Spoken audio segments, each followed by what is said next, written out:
Yeah, I'll bet. And that little teaser video in the beginning of none other than Steve Carell getting some hair ripped out of him. And Chase, I believe you're wearing a pair of shorts, as I saw a picture of none other than your leg posted on Full Pull's Facebook page.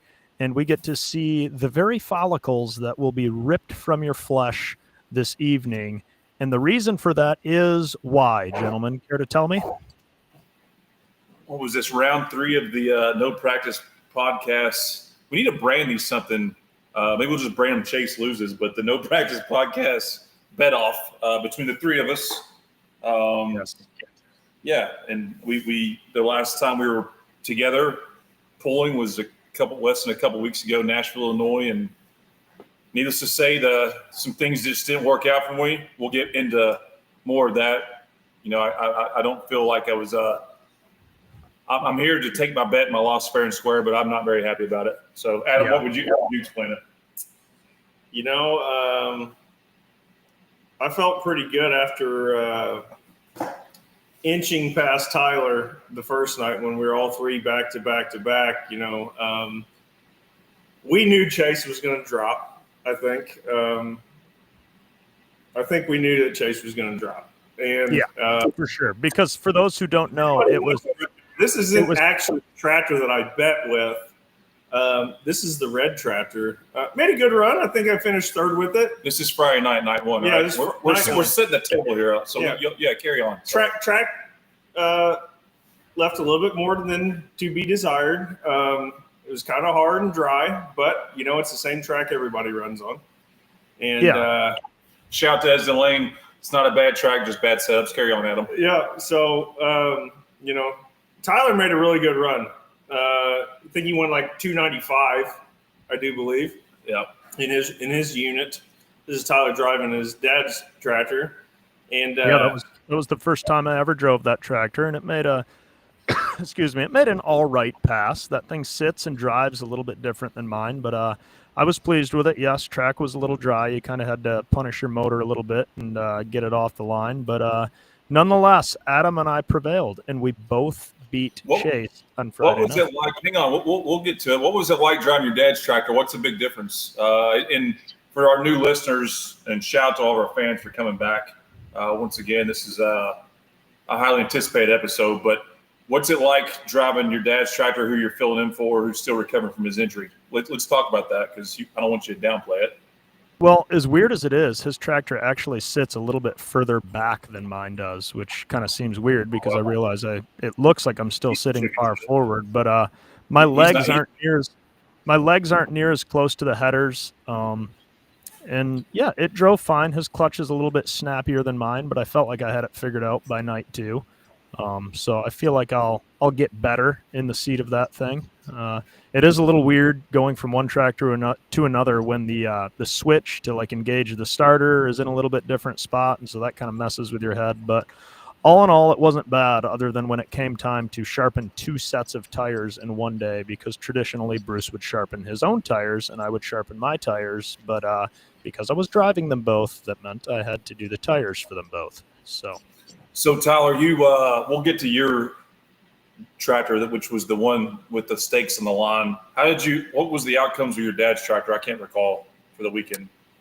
I don't know. It didn't do half bad. I think I actually beat my tractor on Friday night with it, and it was kind of middle of the pack on Saturday night. But I knew as soon as I got off of it what I needed to do differently to be more competitive with it. So that's always a good feeling. There's nothing worse than like laying down in your mind what feels like a picture perfect pass and getting your ass completely kicked and having no idea what to do different. Yeah, I've had a lot of that going on the last couple weeks. Yeah.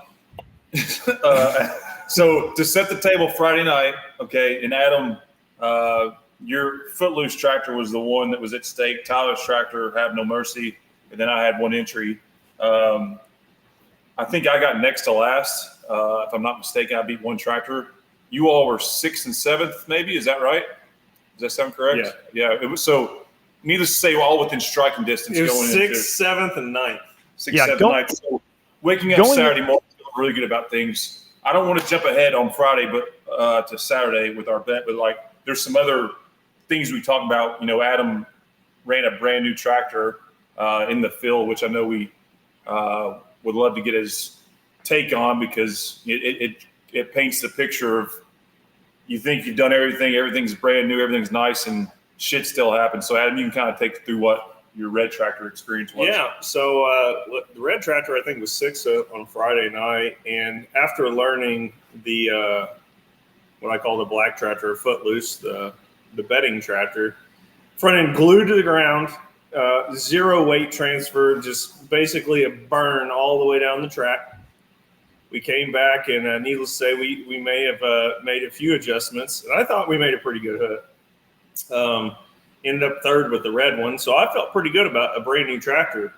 And it's got air ride front end. I felt that difference in things, and I thought, we're on to something. Coming along to Saturday night, we went out early and looked at the track, and vast difference in track conditions from one night to the next. I would say going from not very desirable to a very big power track in my mind. So I actually felt that I was in third place with the red tractor. I thought, I'm going to go back and change tires, because I have one set of tires really I can go back to that I ran last year. And I put them on the red tractor, and I was very confident that we were going to make a good run with it.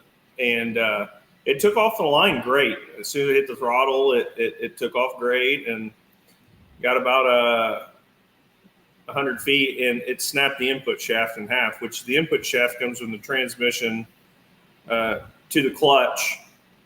And you disconnect that, it disconnects the whole deal. And you can see there underneath the tractor, there's an amber underneath, because when it broke in half, it was still spinning. The engine went up probably close to 10,000. It was planted pretty well. Oh, it was good. Oh, yeah. No, it took off really good. Like that was better than your other ones, wasn't it? Yeah, I mean, when it came off the line, I knew right away. It's like, man, I just wanted to see how far it would have went. Yeah. I would have, being over there, I think it was pulling most people to the right-hand line. So I would like to see what would have happened down the end of the track. But needless to say, it broke the damn thing in half. Explain to the viewers what we're looking at here, and that's quite the piece of carnage you don't see very often. Yeah, so that's the input shaft. It's an 1 3/8 with 10 splined shaft that connects the transmission to the engine. And if you look where it's broke, that's just behind the clutch discs. And of course, it was a brand new clutch can. The transmission I transplanted from our other tractors, so maybe that potentially had something to do with why it failed. But it snapped the input shaft right behind the clutch discs, and you can kind of see how it's melted there a little bit. There's the other side of it. It tried to weld itself back together, so there's massive vibration while the engine spun up to 11. And when it all came said and done, it locked the transmission up. The input shaft, the bearing was completely gone. So it locked the transmission up. I couldn't get it into neutral, couldn't get it into reverse, couldn't do anything. So that's why we had to pick up the ass end of the tractor and take it off the track. But you did beat somebody that night, though. I did. What's really funny about that? So we're at the starting line, and Jamie comes up to me, and she's like, a lot of love in this place, too. Well, there's a lot of love here. Because I was actually 8th and 10th hook.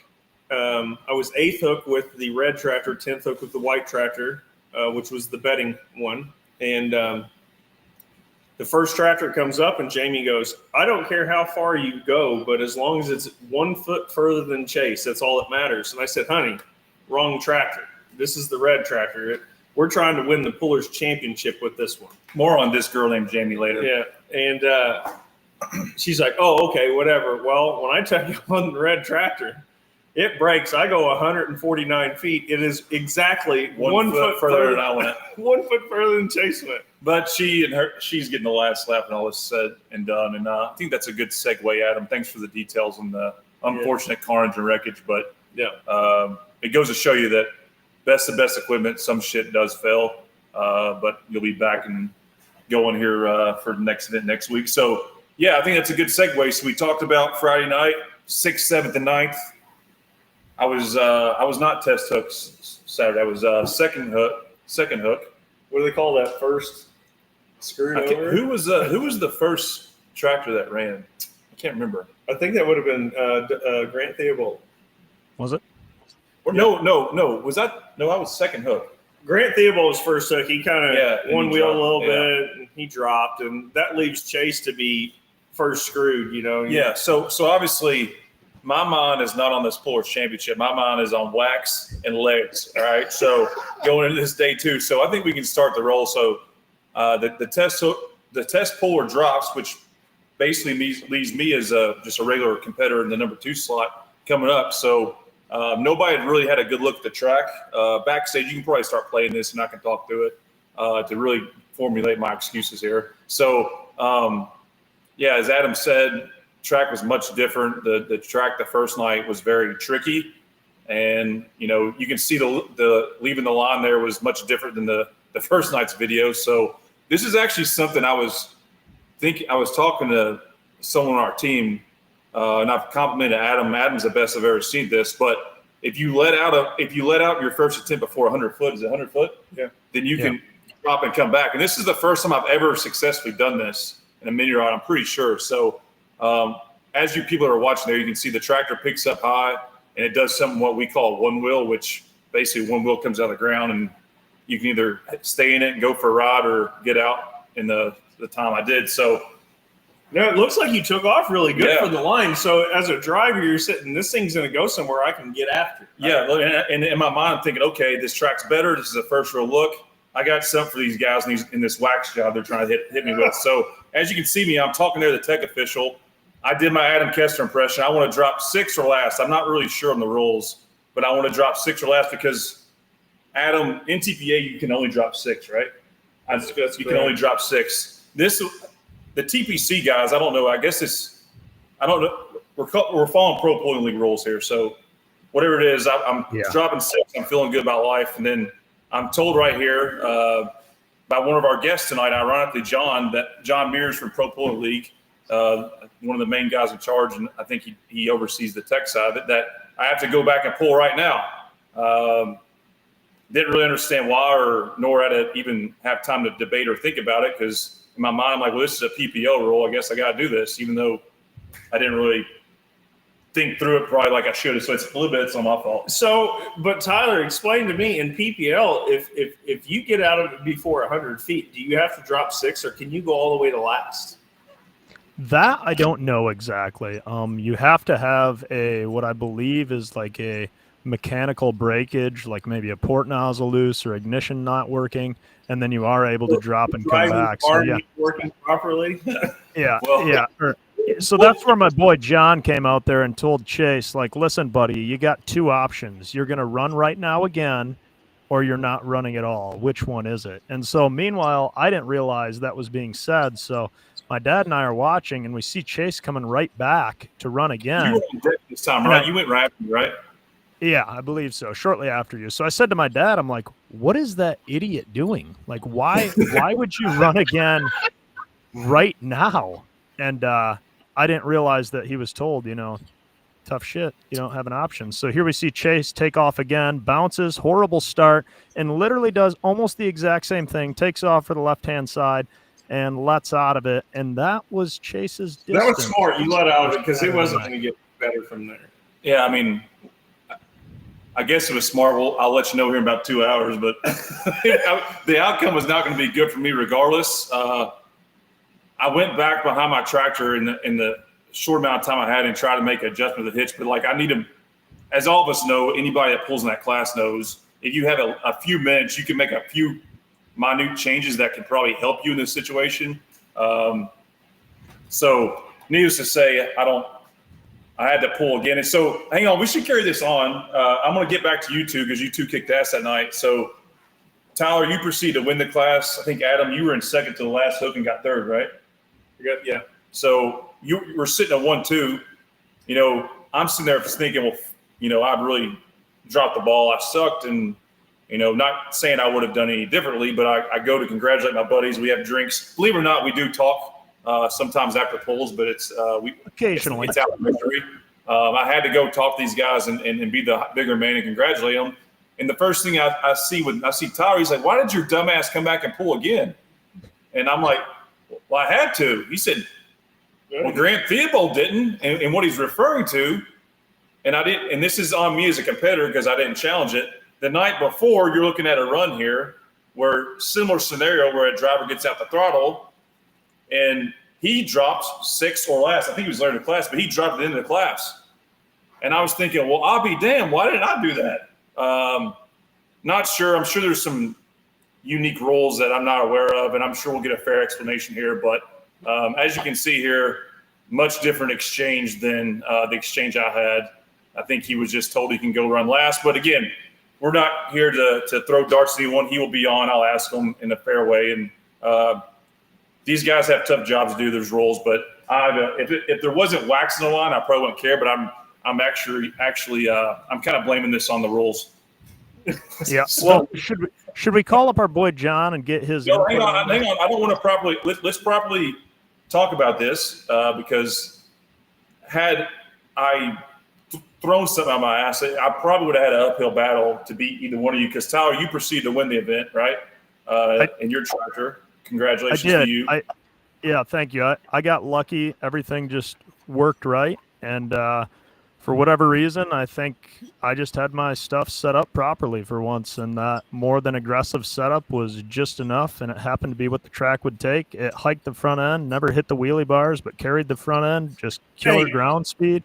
And I mean, hey, let's rewind this a little bit. So this guy's been doing these podcasts for about, I don't know, 4 months, not saying too much. Oh, I'm a heavier set guy. Yeah. And, us bigger fellas and blah, blah, blah. I know where this is going. He shows up. This guy's lost 50 pounds. Yeah, like he pulls across the scale. He gets to put 50 pounds on. Bruce has put him in a concentration camp. He said, Bruce has lost so much weight. I think Tyler lost all the weight in the team. Yeah. Like, guy shows up and his pants are all bunched up because his belt's tight and holding his shit around his waist. I'm like, this guy, he's been running Everyone's always interested when the scaling of mini rods occurs. I think we've talked about on the show how you never know where you're getting into depending on the scale in that time. And Tyler and Bruce are up there like, oh, we got all kinds of movable weight. Whatever y'all want to do, let's do it. It's really funny because he pulls across the scale and Chase pulls on there and they're like, you're 50 heavy. And Chase looks over like, what? Okay, so you pull off weight, or you pull off 50 pounds? Yeah, that was the first night when I didn't need it. Yeah. It was added back the next night. You know, sometimes it's like flipping a coin. And you're just going at the wrong so time. I'm sitting here watching because they kind of pull us up in order, and Chase like 50 heavy. I was like, oh shit, the scale's a little bit tight tonight, Yeah. Tyler pulls on there like, you're 50 light. And I'm like, this, and he's like, huh. I guess I lost more than 45 pounds because he was coming on. I think I've lost 45 pounds. Like, yeah, you lost 50. Yeah. I did. That is the same tractor with the same weights with the same tires that I last ran at Dragway 42. And PPL does traditionally run a tighter scale than NTPA, so I can see where Chase would have to pull 50 off. But I have once my dad got in his accident and I sat on my ass in the hospital for a week straight with him. I got home from that and I stepped on the scale and I was like 242 pounds or something. And I was like, all right, I'm just going to get my ass kicked this summer if I'm trying to run a tractor at that weight. So I pretty much just went to eating once a day and now I'm down to like 190. So eating once a day, drinking, what are you on? What's that new Ozempic or meth or we should get Ozempic sponsorship in the mini rock class. Everybody knows.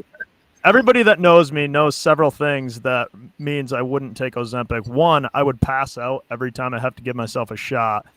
Two, I'm far too cheap to do that. And three, when you're coming off a diet where you pretty much eat whatever you want, whenever you want, it's pretty easy to shed some pounds without doing a whole lot. So I've got that going for me. So yeah, the front end weight was definitely to my advantage. I'm hoping that most diets circle around and do the same thing. You might lose 45, but you're going to put 65 on whenever you start eating again. Well, I'm gonna do my damnedest to where that doesn't happen. Maybe I'll try and lose even another 10 by Farley. So I'm starting to wax definitely be shedding a few pounds on my leg. More to that later. Adam, you had a good night as well. As mentioned, you second place to the last run. You finished third. So anything to recap here before we move to the next segments of the show? I was really happy. The based off of that red tractor, that's all I got to judge off of. And, it made a really good run. I maybe dropped the hitch a little bit lower after the red tractor, just because this black tractor, for whatever reason, when I scale them, it's got a little bit less front end weight, and I got a little nervous because the track was so good. But it made a really good run. I had to get on the brake a couple times, and I don't know about that whole every time you hit the brake is 10 feet, but I think I got beat by about 10 feet. So I believe that. I mean, if you went to head to hit that brake, I think that pass could have been beat, and that was it was down there. So I'm really happy with it for the first run of the year, and I try to. Don't get me wrong, folks. I want to win the Polish Championship, but when you got three of these things, you kind of just want to make some A to B passes and make sure that the stuff's ready for the year. But I want to win, and our class is so damn competitive, and everybody in it's going to be tough. I mean, you start looking at even the guys that made test passes. It's going to be a tough season, whatever side of the fence you're running on, and I think we're all getting wound up, and we certainly don't need a gray area of some rules affecting any of us, especially when wax and removal of hairs on the lawn. Speaking of gray area. Hang on. This is a little bit different type of show. Real quick, we don't have a main guest. We're here on site. We'll get more back to the leg waxing shortly, but we are bringing in the leadership from all three major pulling organizations, Pro Pulling League, NTPA, Outlaw, to give them a few minutes to talk about their upcoming season. We have a couple other segments. Man, I wish there was practice later on. And then RJ Simon will be joining us for a few minutes. We're 2 weeks away from the record-paying payout pull at Farley, Iowa. And then we will end it with kind of what we're all here to do in Adam's shop with the removal of the procedure. So just so we go, we got kind of sit up here. We got a nice table. Should I take the shot? No, not yet. We're going to put Chase in this chair right here. He's going to put his leg up here, right where everybody can see it. And just off camera over here, besides them bush lights, we have a waxing station. So no details missed with Kester Racing. Yeah, this is the real deal. We are going to do a legitimate waxing of Chase's leg at the end of the show. So Brian in there with a comment, won't Chase be lighter now with less hair on his legs? Yes, he will, Brian. This is technically a competitive advantage for Farley. That's a positive outlook, Brian. I appreciate that. That's a positive outlook. That's the same guy that thinks if you let the air out of the tires, they're going to be lighter too. I'm just saying. Yeah, and they also, we need to shout the fans. We'll get to that, the fan vote, but the fans are the ones that determine this bet. We had great engagement and a lot of fun for a lot of people besides me. So, I'm happy to take the plate for it. So yes, we left it up to the people. Absolutely. All right. Well, we're gonna call Mr. Mears and see if we can't learn a thing or two about how these rules work. Cold call. What's up, guys? John Mears, how we doing this evening? This is Tyler. We've got you live on the No Practice podcast. Can you hear us? Yeah, can you hear me good? Yes, sir, we can. So my boy Chase needs a light education on why it was on Saturday night he had to come right back to the sled and run again. Can you please enlighten him and the people? Sure, absolutely. So, there's a rule that says you get 2 attempts to go 100 feet. If there is a mechanical issue, you get a chance to drop, right? Yep. So there wasn't really a mechanical situation that occurred, like I've seen guys have ignition boxes go bad, that sort of thing. I think it just kind of hit the wheelie bars, if I remember right, and kind of got a little squirrely.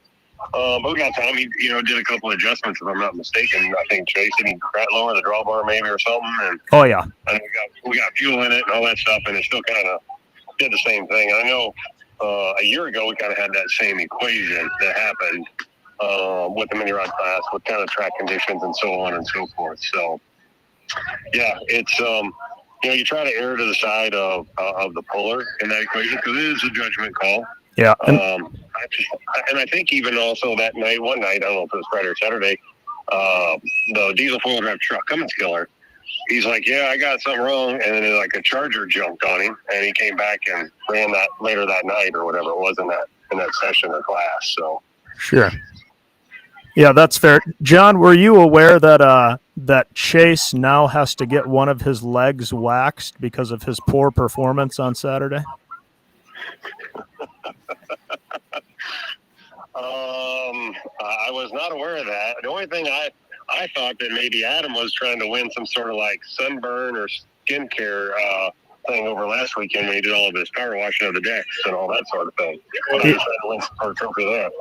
Hey, so, John, can you hear me okay? This is Chase. I'm from a different location. Can you hear me? Yeah, he said he can hear you. Go ahead, Chase. So, John, thanks for joining No Practice Podcast. Obviously, I'm a little bit bitter because this is my legs we're talking about here, and I think you're calling from a phone, but I got a pretty hairy leg. So what determines a mechanical issue? I think you kind of touched on it, but is that the official's call? Yeah, and it's going to be a judgment call between the 100-foot flagman and the guy that's at the starting line. We've seen oil pour out, that sort of thing. Fuel leak, all that sort of thing. The rather obvious issues, you know what I mean? Yeah, but not shitty driving, right, John? That's a way to paraphrase it. Yes, Tyler. John, I think we've seen all this. And Wait a minute. I want to be the innocent bystander in this situation. I don't 12 years ago, Fort Recovery, Ohio, unlimited super stocks. I think there was 11 or 12 in the class. The first one ran, didn't make a good run, went 150 feet. So the second tractor goes like 50 feet and says, I'm dropping. Well, so we had 2 tractors out of 11. So the next vehicles in the lineup, every one of them took a drop. Oh, so nice. We were right back to the top, and everybody had one attempt because they didn't, there was a game being played and so on. So you hate to do that, You want everybody to get down the track. You don't want anybody to have a 100-foot run or anything like that by any means. Yeah. I want everybody to get down the track. But yeah, the hairy legs, is there a second option to the hair on the legs? No. Like an arm? No. Let's keep the focus on the roll here, John. A tractor one-wheeling is not mechanical? Yeah, tell him, John. I'm going to say no. I'm going to say that we've seen lots of mods do that. I'm going to say no. That's fair. Honestly, I'm just trying to understand what constitutes mechanical from my standpoint. When I'm in this situation again, and then so I'm going to rewind here because we did a little preview to this because. Again, if it wasn't for the wax, this wouldn't even matter to me. But I'm sitting here looking at this hot wax steaming coming at me from Adam's shop. The night before, Grant Theobald on Friday night was in a scenario where he just didn't move the sled. What was mechanical about that? Because he got to drop the last. Did he drop the last, or was that one of the exhibition vehicles? No, he was in there. He was the only tractor I beat on Friday, John. Oh shit! I thought he came right back into his spot. I don't know. No, this is on me because I normally am never good enough to get out of it that quick, and I did. And in my mind, I was thinking we dropped 6, and then it was brought to my attention. Grant the day before didn't move the sled and dropped the last. Now, there was only a couple he got to drop, and I'm sure I still would have got last if I did drop, but just want to get some clarity. If this hadn't been wax involved, it would not be talked about. But again, my manhood is never going to be the same, John. Well, instead of just waxing one leg, I would probably just go ahead and do both legs. So you've got some, there's a lot of pulls coming up in the next couple of weeks, and that could unbalance the tractor, or you pick which leg you're going to wax to try to keep the weight on that side of the vehicle. Oh, there you go. So in the future, when this scenario comes up again, Should I fight for a mechanical issue drop? Just say it through a rod. And you're coming back. I've only seen this or heard this, but I've had in other events, people said, "What do I do if the guy says he ain't got any oil pressure?" Oh, that's good. He should have said that, John. I can't argue with it. So okay. I get that all the time. Is what do you do if they say no oil pressure? Well, that's probably a go-to thing that would get you to drop, because that's definitely a mechanical situation. That's for sure a hot pulling tip. Is if you're on a bad run, just be like, oil pressure. Had a line here come undone, but we've got her hooked in. I'm just going to do what Grant Thibault did and not move the spread and tell it mechanical. I didn't see any, but you're sitting 3 feet away from the injector hat, and it could be just a little spray, and you're going to feel it and know it, and be like, nope, I'm not burning this one up tonight. Yeah, that's my go-to move, John. When I see fuel spraying all over, not going into the motor, just holding it wide open, and they usually run really good when you do that. So John, I'm just going to scratch this off as a wrong place, wrong time. The Grant Thibault thing was just it was just wrong place, wrong time. It happens. It's pulling, it's racing. But I do want to know, I've asked a few of my competitors, has there been another mini rod in pro pulling history that has got out before 100 feet and came right back around? Or do I get that award in the Reed Hook Hall of Fame? He's a pretty sore loser, isn't he, John? Be able to do that would be Jeffrey, and you'd have to go back into some memory bank stuff. But yeah, I don't know if Jeff ever got out of it or not, or if he just stayed in it. I think you're right. I think we have seen Jeff do that before. I remember somewhere he never got on the track, but he had an ignition box issue or a points box issue. He ran out of time. I want to say, I don't think it was at a racetrack somewhere, I feel like. Yeah. And we had like 4 minutes, and they got done hooking up all the wires. But I don't know if he ever went, 100 foot and then came right back. But guys, there's been a lot of vehicles go down the track. Yeah, that day. That's understandable. John, tell us a little bit about the start of the PPL season kicking off and your guys' new title sponsor you've acquired for this year. Yeah, well, I think a lot of people have seen the Hot Shots name. They're a high-quality oil and fuel additive manufacturer. They just came out with a new diesel fuel to help, promote inside the sport. There's a couple companies already doing it, but they saw another need to have a universal diesel fuel with good lubricity and good cetane in it. And then, the season kicks off. I was just in Hagerstown, Maryland over the weekend with our folks at the Atlantic Pro Pulling. They had a nice event out there.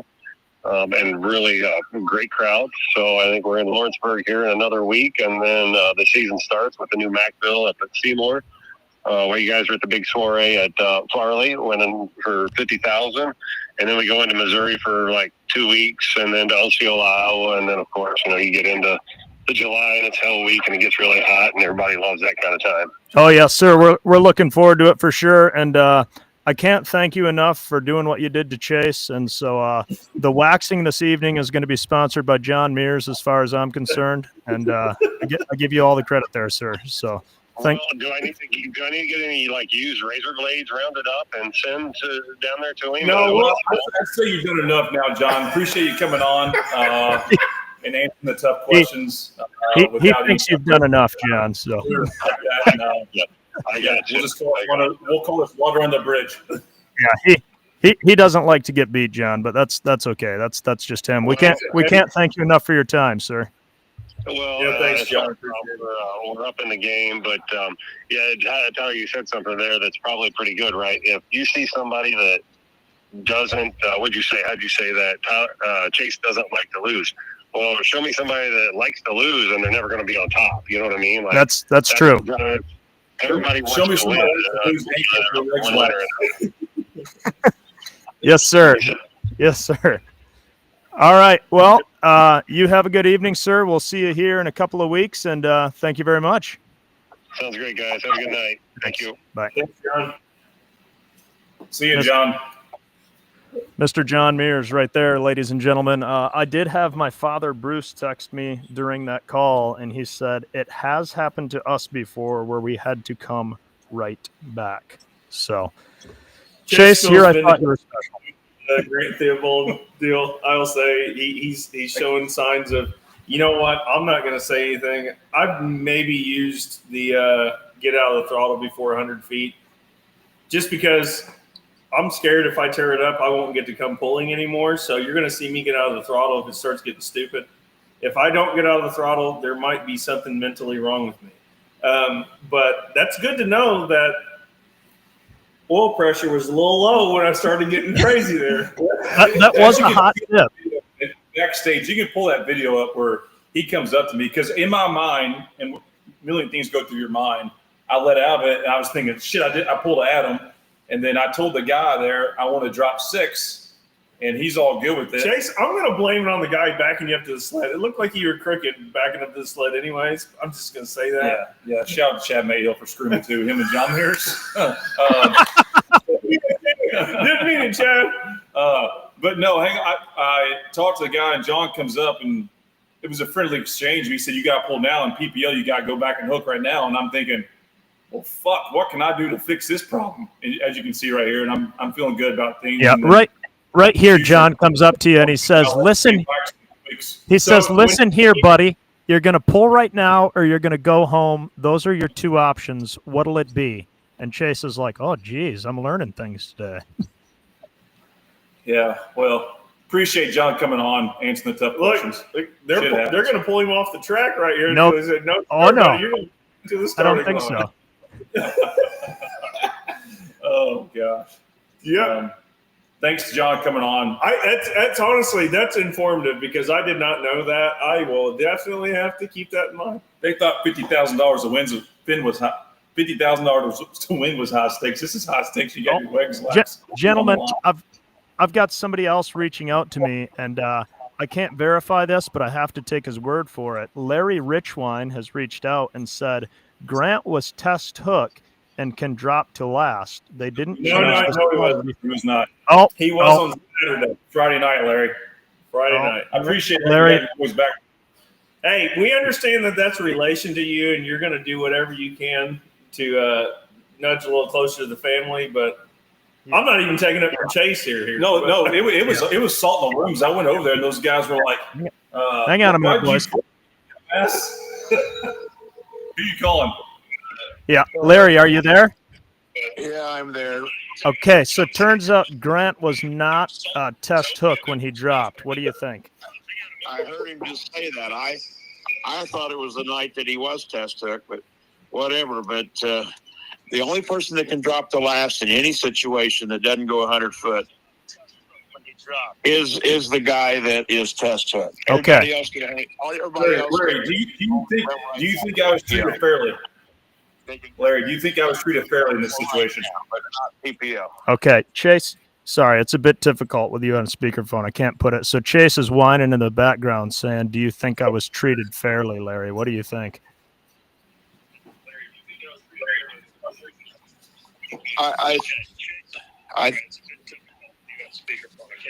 Well, let me take you off of speakerphone. Oh, okay. He was within the PPL rules that govern that event. Oh, okay. I did not expect that. I expected it to be more fun than that.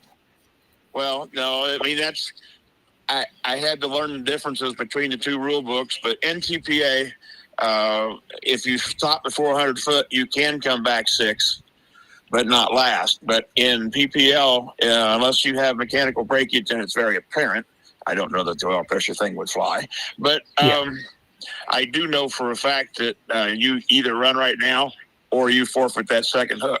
Sure. So basically, to wrap all this up, Chase was treated fairly, and Grant maybe got a little bit. He got a privilege there by being able to drop and try again later. I suppose, yeah. I don't know. Like I said, and I'm not related to Grant. I'm my son-in-law is his uncle. Okay. Yeah. Yeah. Very nice. Within PPL rules, I think he was treated the correct way. That's fair. Larry, Sure.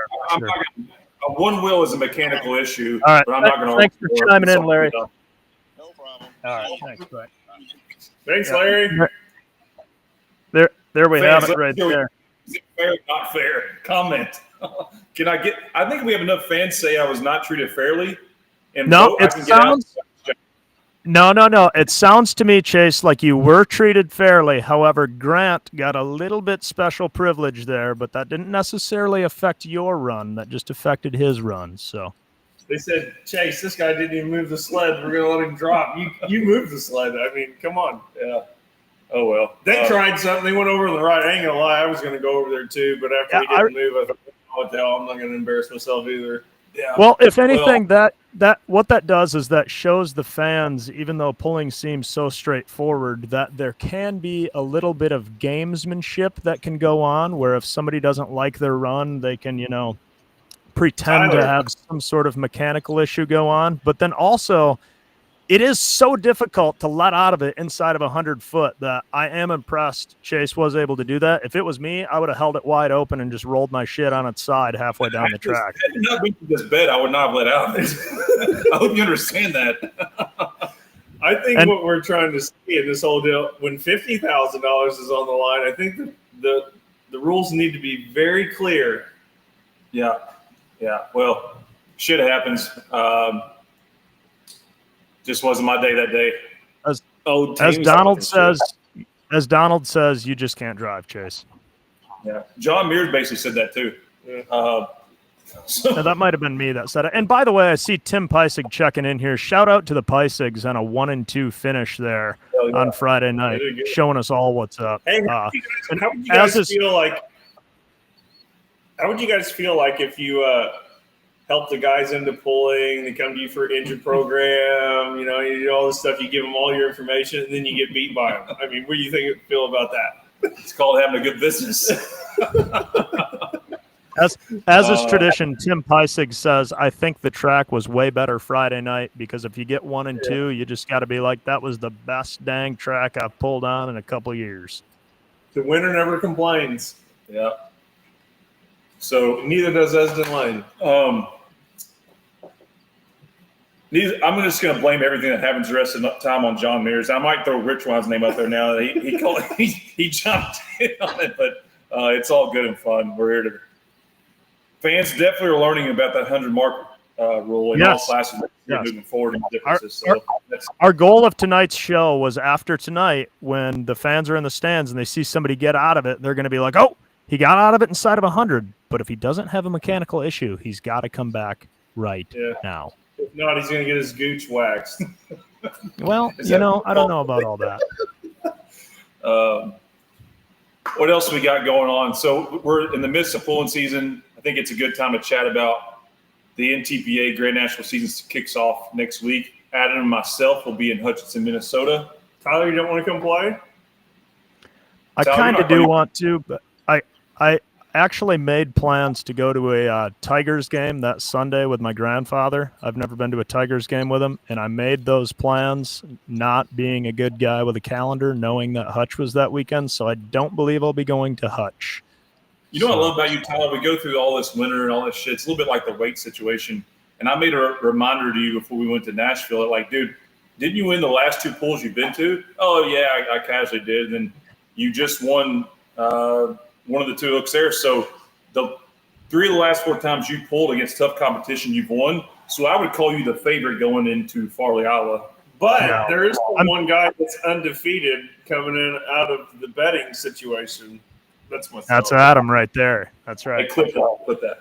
That's right. I'm still a firm believer, Chase, that I just set my tractor up with more of a hero or zero setup, and every once in a while, maybe 5 to 10% of the time, it works. So even with a track record of winning the last 75% of the last 4 pulls, I still don't feel confident going into Farley. So, numbers don't lie. Yeah, nobody should feel comfortable going into that pull. No, like if you look at both nights at Farley, to try to pick out the top 10 tractors and to place yourself in that top 10, that's difficult to do for me, because I look at I look at 10 tractors on Thursday and 10 on Friday, and I'm like, yep, nope, I can't beat those I 10. think of it this way: there was only 10 tractors that ran for the Pullers Championship, and Chase finished 10. I finished dead last. I was the dead last points getter for the Pullers Championship. The night before, or the night after, I think I got 9th, or we got 8th and 9th. I don't know. Someone sent me a note that said you got last in the Pullers Championship points. So I riding real high going into the Hutch next week, but shit happens. Yeah. So we're getting people in the comments here, which is ignorantly something I hadn't thought of, but they're saying, what is the bet for Farley? And I don't think that's something we have given any thought, and perhaps we will have to give more thought. But one thing at a time, we got to get some exciting shit happening at Farley. We're going to bring RJ on some exciting stuff for Farley. At the end of the show, we'll bring RJ on and talk about some things we're doing, our next podcast, and so forth. As far as betting, I might take this event off, guys. Chase is going to be a little bit scarred. Other comments I saw there was from Madison Stern. It was fun sitting in front of you in Nashville, Tyler. As per usual, it's awesome going to these events, seeing people that tune into the show and give us all sorts of positive words and, coming up and saying hi to us at events. It really makes the show fun and makes going to events even more fun. Well, yeah, I think, that to be said, like Brad Holzhauer does a great job with that pull. Track, it was maybe a little unfavorable the night before on Friday. They did some stuff. They got some rain there. The track was covered. They did get a tiller out. I think that was the wrong move. Kind of breaks the dirt up a little bit too fine, and then it packs in too hard. But we should do a whole show on track building on here one day. I think fans would be blown away with the fine detail that goes into building a good track. And I think it's never a lack of effort. It's just more of a strategy. Like the track builders have strategies on how to build a track, and the weather and a lot of conditions play into it. It's pretty fascinating. One day maybe we can do that. Yeah, I think there was a lot of questions asked, and you don't want to be verbal, because if they use your input and it goes the wrong direction, you don't want to be that guy. But I mean, there was a discussion on how much water was put into the track and whatnot. But it's the way it goes.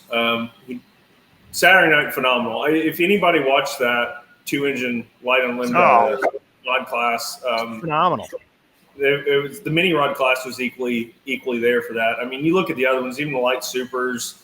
I mean, if you go from a hole, I understand, folks, that when the track's drier, the ruts are easier to fill in. It kind of goes a little quicker. When the track's wetter, there's bigger ruts, takes a little longer to fill in, but the show is a little bit better. So I mean, it's a difficult thing to have to judge, and they're doing a good job there. I really like the pull.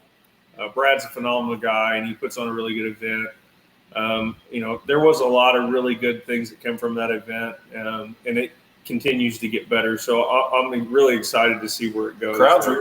Saturday crowd was very good too. I mean, it was. I think I would say it well over capacity. So circle that. Sure. We have another one coming up in September, the weekend after Labor Day. That a lot of the same, not the Polish Championship, but another marquee event for the PBL. And mini rods are there. Yeah, and it's really close to my house, so I'll be there. Love what they're doing. And the idea behind what the pool represents. But I probably won't go for betting, but if we're not betting, I'll go. That's reasonable, Chase. Thank you to Mr. Bill Voorhees there on the congratulations. And some of the other comments here, somebody was mentioning what you guys unveiled there at the Pullers Championship. Chuck Hobbs saying, congratulations on your new partnership with Busch Light, Chase. We saw some new wraps displayed there. That's bigger news than rehooks at 100 foot. We're excited about this. It's been in the works for a few months. Was hoping to launch it for the Farm Machinery Show, but our mini rod and two-wheel drive will be Busch Light wrapped. We'll be doing some promos of Busch Light throughout the summer, pulling them in. Obviously, I think it's no secret to the connection between beer drinking, tractor pulling, and Busch Light. I would say it's probably a premier brand in the sport of pulling. The most predominant brand, probably. Yeah. I mean, my whole group here that we got, We buy it by pallets. Yeah. Hopefully they didn't buy the Puller Championship live stream. They may have been calling asking for their money and partnership. I gotta ask though, why no 4-engine and Busch Light released a nice little 4-pack that gets you from the liquor store to the house, huh? Oh, we don't promote drinking and driving at all. Yeah, easy now. Honestly, it came down to the 2-wheel drive and mini rod go to way more places than the unlimited and mod. They only go to 4 or 5 venues total. So not saying we won't put some on there, but it's more of just most eyeballs possible in those 2 classes that we all know run all over the place. So real excited about that. You can see it right here. Got some fun stuff. Well, actually, we'll announce a couple of cool things later in the show, but it's I'm glad to see Adam sharing mic. Yeah, thanks, Brian. Norm checking in here from Simon saying, glad to see Adam and Chase sharing a mic. The interruptions are definitely down. Well, Brian Daly gets a nickname Norm, and I think that's a little pop culture segment here. That name is from Cheers for Norm. That on Rest Cheers, in peace. He just passed away actually here a couple days ago. So I think Norm frequents Dirty Ernie's there a little bit in Farley, and that's where he gets his nickname from. Speaking of pop culture, I'm totally shifting gears here, but I've been so disgruntled about the Puller Championship. I did find something that put me in a good mood. I highly, highly, highly recommend watching the Dale Earnhardt documentary on Amazon. If you haven't, there's 2 episodes that came out. There's 2 more come out. I think Thursday.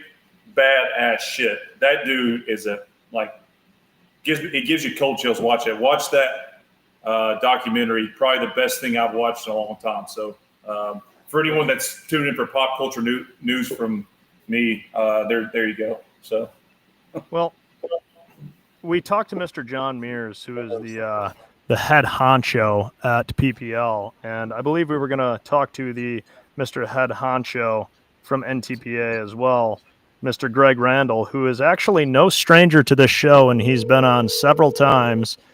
I think you called him drinking bourbon before. Okay. Hello. Mr. Greg Randall, how are we doing this evening? I'm doing all right, Tyler. How are you tonight? I'm doing well. We've got you live on the No Practice podcast with Mr. Adam and Chase. Guys, how we doing tonight? Doing well. We've had some people wondering, Randall, when is the next NTPA podcast installment coming out? Well, to be honest with you, we just did a 20-minute live podcast on Friday to award the 10 VIP past winners that subscribe to our YouTube channel.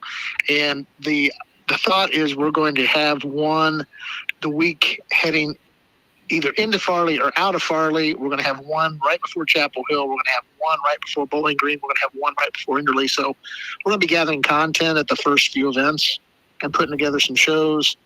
And so I'm not sure if it's going to be live, but it's going to be a produced show, and hopefully it's something the fans will like to watch. Very nice. Are you still growing out the Ron Burgundy-esque mustache?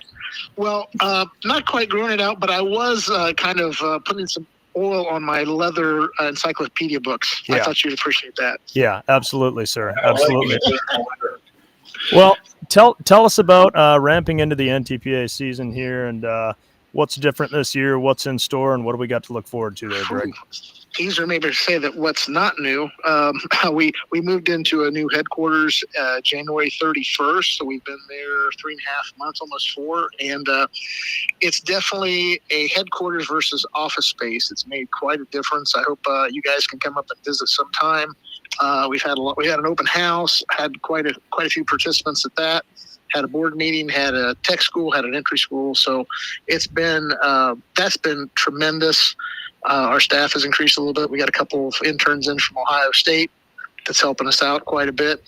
The Galaxy Tour, I mean, that is that's going to be pretty exciting. It launched a lot higher numbers than I envisioned when we were talking about what type of numbers could we see in that. With a name like Galaxy, I mean, I can understand. That's a pretty that's an attractive name, Greg. Well, I'll tell you that one, Ned Walser really had some input on that one, and it's a constellation of stars, and that's what we're looking for in the circuit. It's safe to say it's out of this world, yes?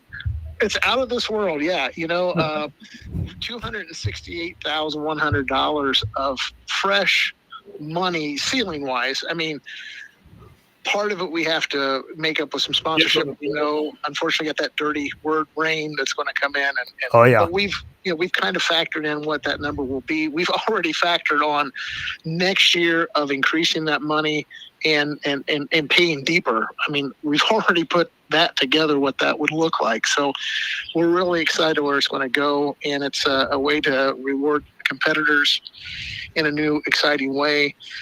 They've got into the program, though virtually with how they got into the program, it will give them their 2 nights at the banquet, their banquet tickets, breakfast tickets, crew person's license, some hero cards to get out at the events, which we're looking to have ready for everybody by Toma. Because the sheer number that we had in there is a lot more than we were bargaining for, which we're thankful for. But that's a good thing really for sure. Yeah, and the promoters, we've got where all the Grand National promoters will have also the same type of benefits coming down. We're using the streaming money to help fund the personal with some sponsorship, and there's a lot of exciting things there. We got Steiner Tractor Parts on. That's a pretty huge deal. They're helping sponsor our regional national circuit. We've got U.S. Armor in a much bigger way than before. I'm going solo here, which always gets a little dangerous, but there's just a whole lot of positive things happening that way. My goodness, Greg, I got to give you an opportunity here to take a breath. I feel like you haven't taken one yet. Greg, I got a question for you real quick, and I just want to thank NTPA for the brand new wrap they just sent me in the mail. I think there's about 60 stickers in there. Might cover up my entire tractor. Maybe we make those just a tad bit smaller than what they are. But, Adam's just being a smartass, Greg. People are on board with NTPA this year, and that means a lot. A lot of those competitors stickers a little bit smaller. Just saying. Well, not every people's a mini rod. Keep that in mind. As you know, Greg, Adam's hard to please. I wouldn't let him phase you. Yeah, I don't know. Greg, what about the news? Maybe you can spill it. I think I haven't seen a ton on it out there, but basically the Enderley pull-off is now a points pool to finish the season. Can you touch on that for a quick wrap-up? I sure can. Yeah, so the top 5, and it will only be the top 5 eligible coming to Enderley, will earn the normal top 5 points, 30, 29, 28, 27, 26. If one of those guys drop out and the 6th place guy gets up, he will still be 6th place in the points when we're done. It's only for the top 5. Okay. So let's say, I'll tell you the race that I think could be interesting the last few years. I think it was Brett Berg and Tom Owens the one year. I don't know if the other year was Simon and Owens, but anyway, it came down to like a point. Well, now it'll come down to Enderley. So if you've got, and we had this talk with the Grand National promoters last week on a Zoom call, if you've normally awarded champions at the end of the season, you could say, hey, we've got our regular season champions. And if you're a regular season champion, you have a lead of 6 points or better, you're the end of season champion. There's really nothing you can do to screw that up. Now, if you don't show up at the Enderley, though, will that screw you up? Well, that may be a really interesting point too. I guess that would screw that up. So that's a good question. That rascal That rascal's going to get him in there, isn't it? Yeah, that rascal R.J. Simon, if he thinks he's going to not go to the Enderley this year, he's got another thing coming, ain't that right? Well, a lot of guys maybe. I don't know. It should be a lot of fun. It puts a little bit more on the show, you know, and again, this kind of came drafted out of the boards and got some legs and got voted in. It increases excitement going into the Enderley because not only are we deciding an Enderley winner, but possibly a points champion. Isn't that right, Greg? That's right. Exactly right. So it's a celebration, and now it's a celebration with a little bit more on the line for a few divisions. You know, it'll be interesting. What's the give or take? It'll be very interesting when somebody who's leading the points by over more than 6 points. Probably. Yeah. All right. Hang on a second. I got Adam checking in. Adam, what was that? I was just saying it's going to be really interesting when somebody's winning the points by more than 6 and they don't show up to the end of the year finale. My understanding is if they don't show up, then they're screwed. They must at least arrive. Isn't that right, Well, Greg? Yeah, but if a guy's winning by more than 30 points. Yes. Yeah. That's right, Adam. So they're going to have to show up if they want to play. Greg, last question I have on that. Will it still be the same? A Chase Richardson tractor and a Slaw tractor in that top 5. Well, right? I don't know about that, Greg. I wouldn't speak that highly of myself, but I like the Pullers Championship. I like Chase's chances under Brian McDonald's tutelage, and Adam's paying attention as well, so I like his chances as well. Chase, you had one last question for Mr. Greg? On the Enderley thing, will the numbers still be drawn, or like the point earners get to select when they run, like always? Yeah, nothing's changing in that part of the Enderley. It's going to be the same there. Yep. If you're number 1 coming in, you got your choice. Okay. Well, I kind of cut you off there, Greg. We'll keep it brief, but touch on the last couple things you wanted to touch on here. I didn't mean to cut you off and then end you. So the microphone is yours again, sir. Well, all I can say is 72 events here starting up in Hutchinson. Next weekend, I'll actually be on the road this time next week, heading up to that event. 12 good events here in the month of June. So I hope you fans, if you come in person, which I always think is the best way to enjoy the sport, but hey, Full Pull Live is going not only to the Grand Nationals, they're putting a swath across 40 plus events and regional national territory. So that's going to be exciting too. That's right, Greg. That's a great plug. Excellent work. I do plan to go to Toma myself, I believe. So I believe I will be seeing you there. I'm looking forward to it. The boys here are planning on going to Hutch, and they're looking forward to it. And nothing better than the excitement at the start of the season. That's right. When you come to Toma, you'll see the Clydesdales this year. It's 50 years at Toma, and the Clydesdales are going to be there again this year. Toma is all about horses. Sometimes that means horsepower, and sometimes it's those big, beautiful Clydesdales. And maybe this time they'll be bringing some Busch Light for Mr. Chase Richards. Or it's riding around after hours with Tom LaRue in the pits, but we'll get back to that another day. Yeah, I don't know what that's all about. I think Chase is just making stuff up. So, all right, Greg. All right, guys. Thank you for your time, sir. No problem. Thanks, Greg. Thanks. You as well. Bye. All right. Well, I just have to say to the people, what makes it weird for me is I've got my phone on speakerphone, and so I can talk to Greg, but then unfortunately I have to put the phone by the speakers so that Greg can hear you guys. So if it seems at times like we've got the person on the phone and you guys talking over each other, I'm doing the best I can, but this is a low-budget operation. If you were to look at how this thing's set up right now, you'd understand what we're working with. Okay, there's probably $2,000 worth of wax shield there. That shit don't look low budget to me. Yeah, at any point, if our backstage person has that photograph of the melted wax right there, so that is that butter? What is this shit? Yeah, that's called wet and smooth. You gotta get it up there close. Dermatologists recommend. I think now's a good time. This is a good transition. As it was determined, not really by choice, but like I was being told what we're going to do. Adam has a beautiful wife, Jamie Lynn. If you don't know her, you're going to know her here in a little bit.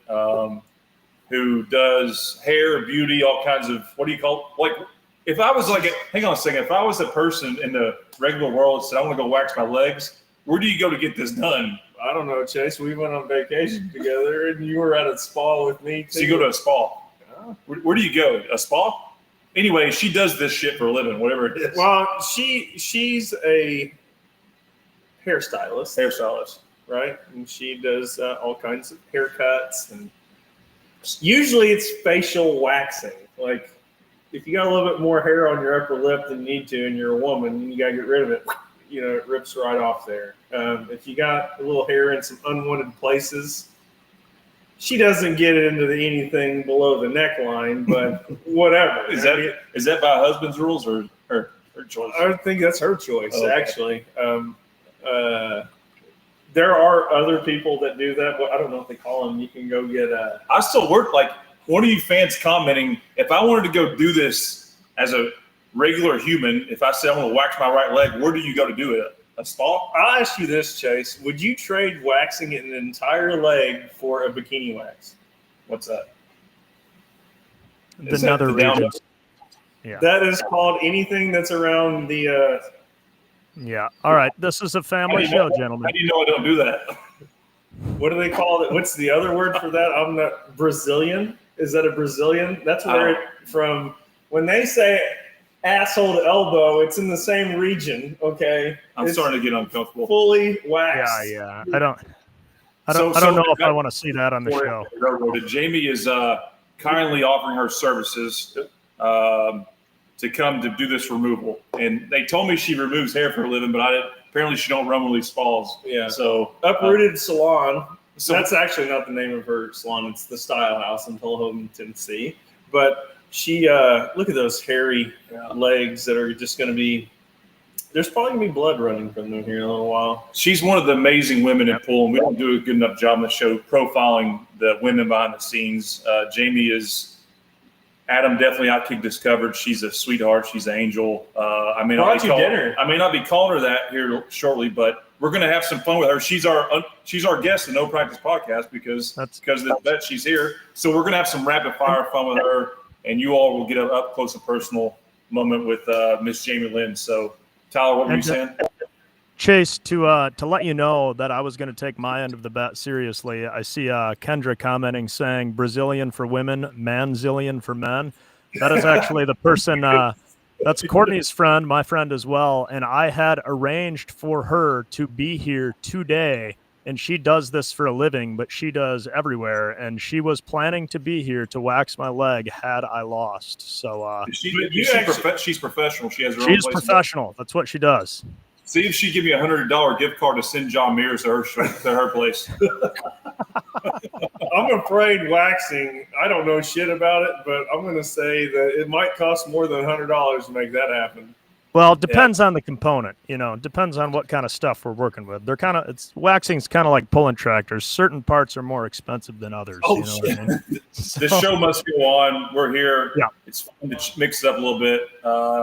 As we said, there's not a headliner guest, but Jamie Lynn is going to be our headliner guest. Get designer cuts. Oh wow! Get that sent over. Right. See if I don't know if that's good for the internet. This is Jamie's. She's got a great ability to please all. Yeah. Is there a? I don't know if we need to. That would actually be great to show on the air, but we're going to. That person may not agree to it. No, we have our segments like we always have. The man, I wish there was practice. I don't know. Back in director, can we cue the music as a nice transition from Brazilian and the No Practice Podcast? Man, I wish there was a practice segment.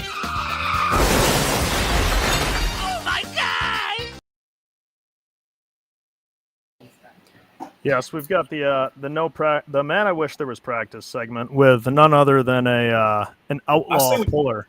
What? Yeah, I say we should do the video first, then call him. Okay, video first, then call. Let's roll the video. So what we have here, this is recent. This is probably Hall of Fame two-wheel drive puller Whitey Zetch from Texas, household name there, making what looks to be an ordinary run down the track. Don't know where he finished, but looks like a respectable run. Keep eye on the back tire there. Ooh. There is a, what would you call that, Adam? A wheel, Chase. A wheel removal. Yeah, I'd say there was a little bit of a blowout. He was making a really good run there. He was. Line turned good RPMs, kept the front end down. When the sled got on him, it picked up the front end just right.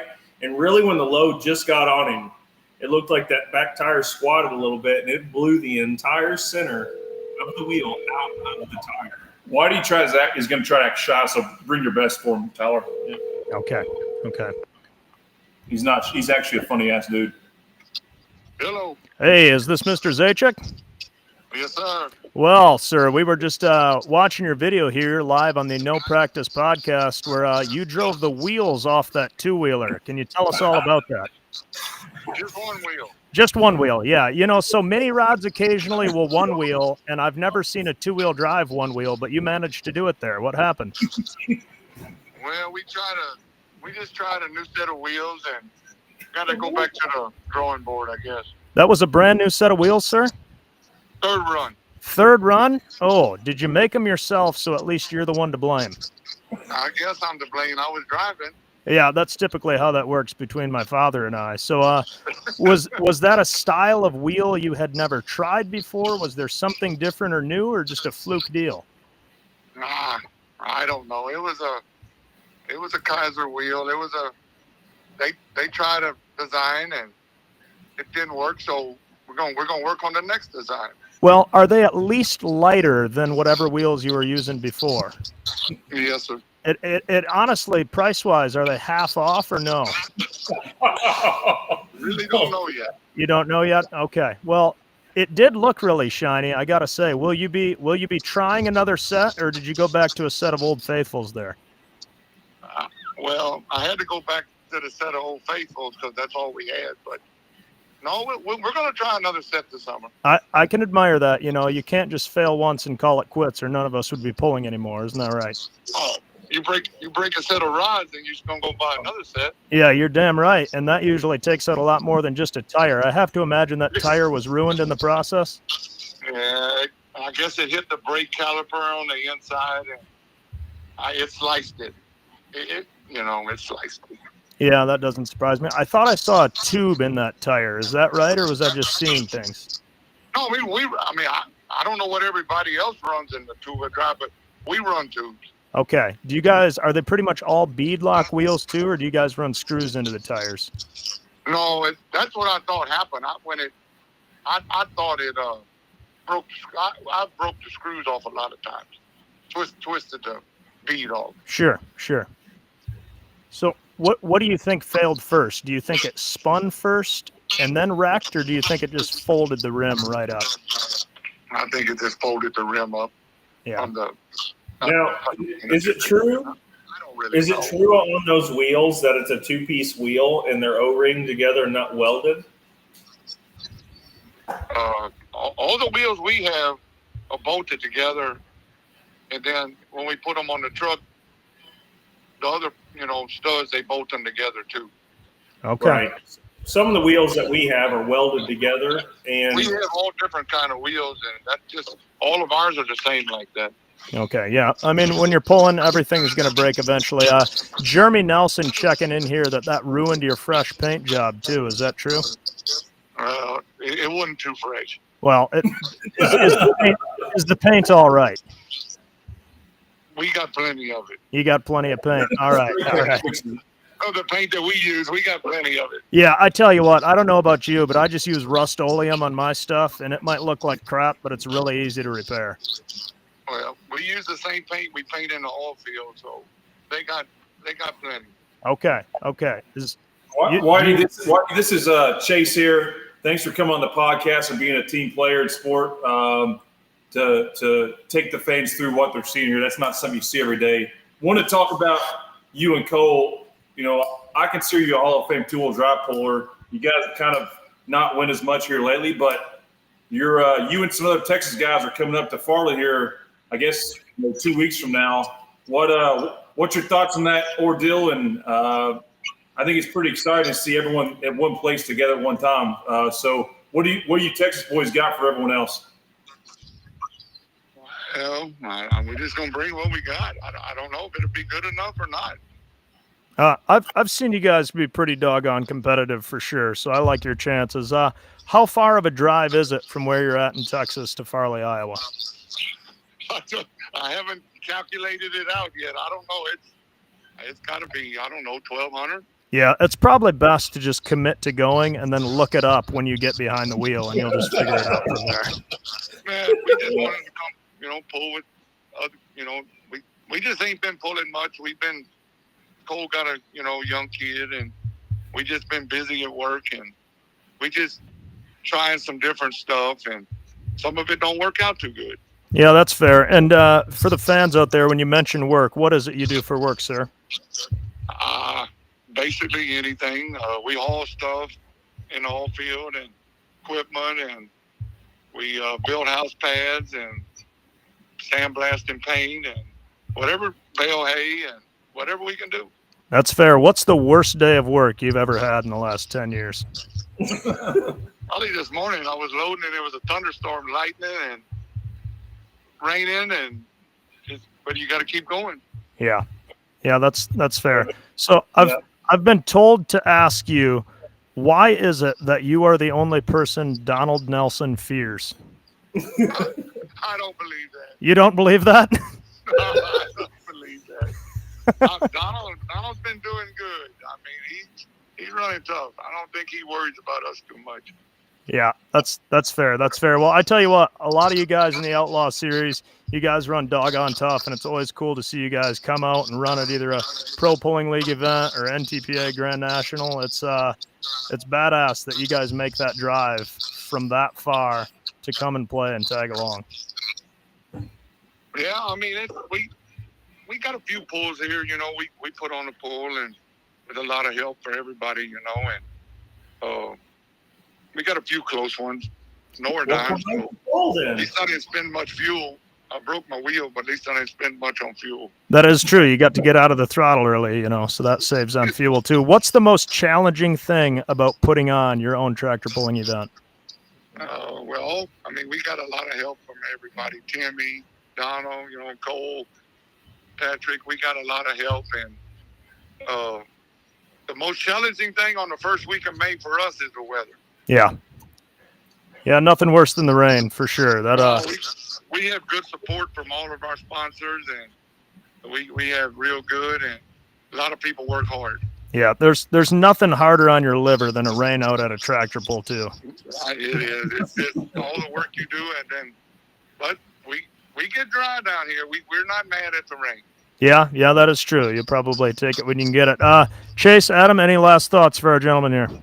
Whitey, appreciate you coming on. Look forward to seeing you guys in Farley. You can downplay it, but won't be surprised if you and Cole are both there running Saturday night for the 50 grand. So look forward to you getting out there. Get out there Wednesday. We'll have a few drinks and beer and tell some lies to one another, at least, right? We plan on being there, you know, Wednesday or Tuesday night, or we're gonna, you know, leave early. You never know if you have any problems. Yeah, well, with 1,200 miles to cover, I can only imagine what you guys run into on the road. Do you have a particular story when it comes to traveling to and from an event where things got a little interesting on your travels? Oh, well, one time we was heading up to Iowa and we lost a couple of tires on the trailer, and it just storms, and you never know what you're going to get into. Did you ever let that keep you from making it to an event? No, sir. Oh, that's the attitude I love right there, baby. Keep going, I guess. Once you commit, you got to try to make it. You're doggone right. Well, sir, we wish you safe travels to Farley, Iowa, and we will see you in a few weeks, all right? Okay, y'all be careful. Thanks, Whitey. Thanks, Whitey. Yeah, just a bad deal with that rim coming apart right there for sure. Legendary puller right there. Oh, yeah. Yeah. You see Cole's son there chiming in. He was a bit hesitant, but I just told him, I said, it's just like sitting around drinking beer outside the trailer. And he was actually pretty easy to bring on. I think we can bring a bigger spotlight to him in another day. So we'll work on that. Hopefully not with a reference of driving the wheels off of it, Tyler, which I know you've thought about saying all day. That was awesome. Yeah, you know, he is quite the wheelman there, quite the chatterbox, I must say. So as long as there's not too much any influence from any Sullivans or any Nelsons, I think they're all right guys. Elaborate on that, Adam. What do you mean? Well, I think Cole and Brant Sullivan are really good friends, and they've been there a lot. And then Cole actually married Misty Nelson's sister. So I think Jeremy and Misty and that group goes down there a lot. So he's certainly related to the Nelsons. Yeah, he's related to the Nelsons, and it's pretty cool. You see Nelsons pop down in and out of there in Texas, and they come up to Illinois a lot. It's really cool.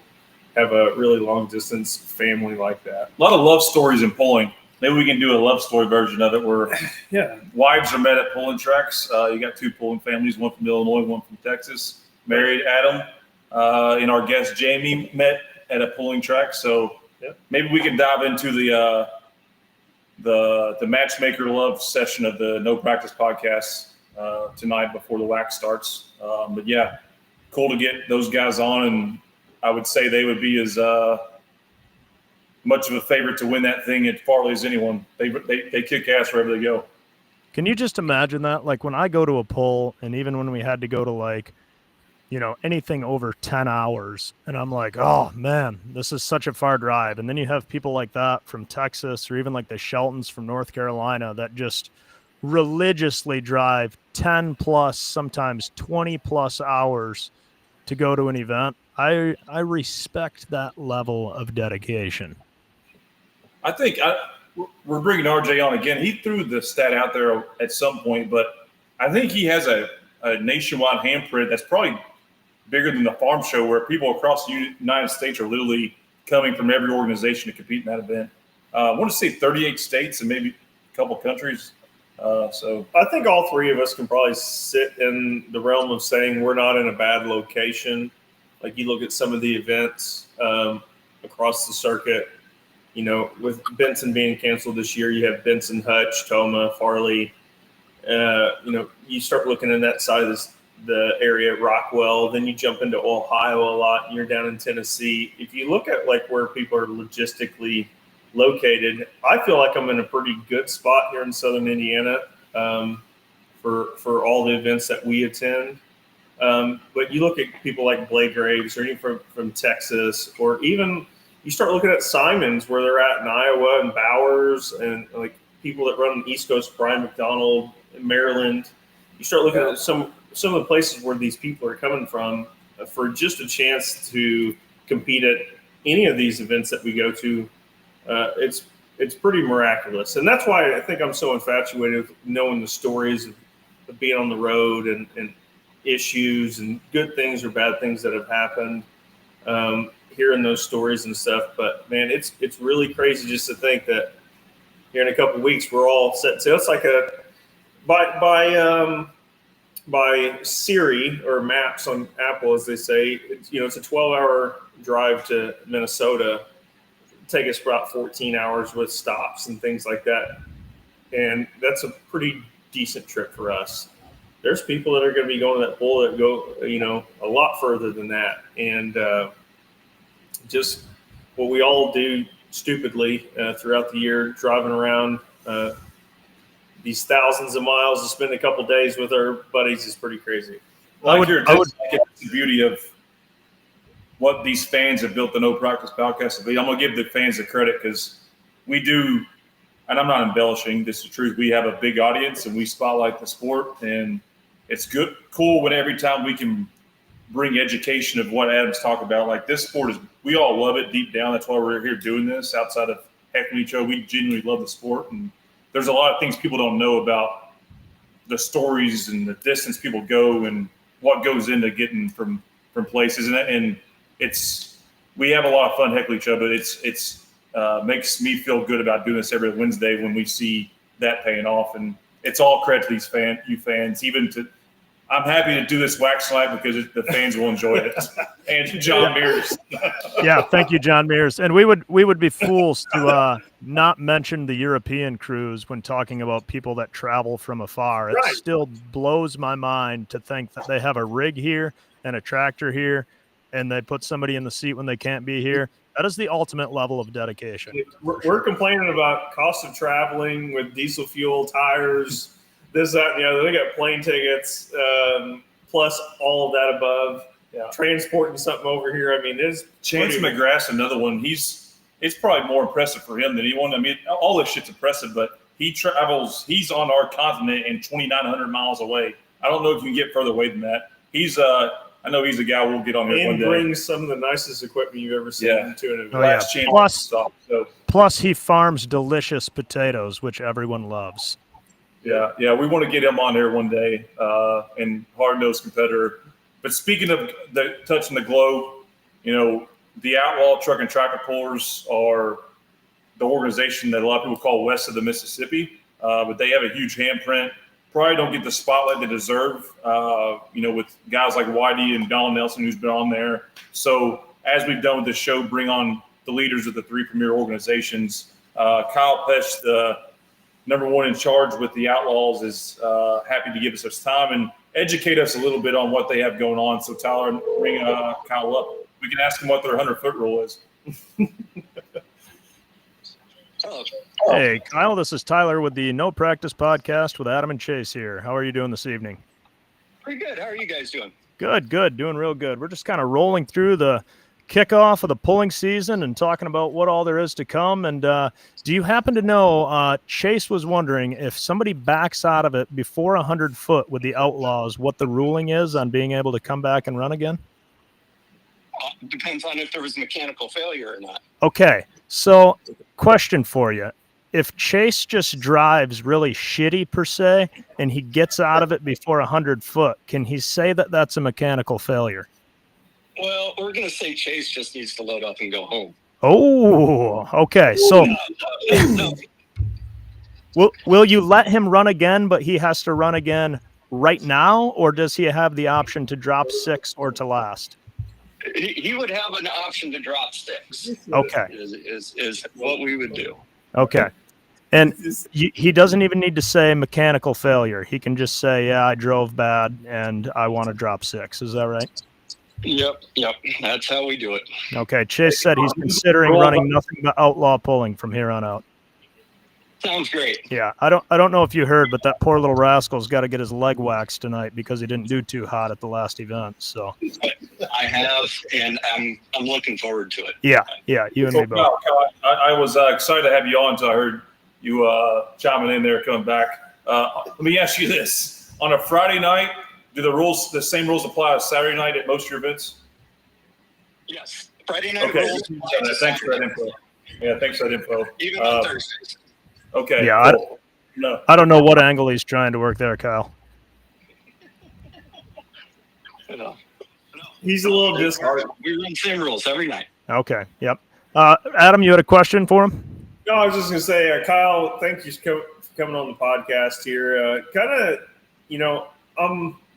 I'm a Midwestern guy, NTPA, PPL forever kind of guy. Tell us a little bit about Outlaws and the outreach that you guys have, and kind of hint on what people need to pay attention to when we're talking about outlaw pulling.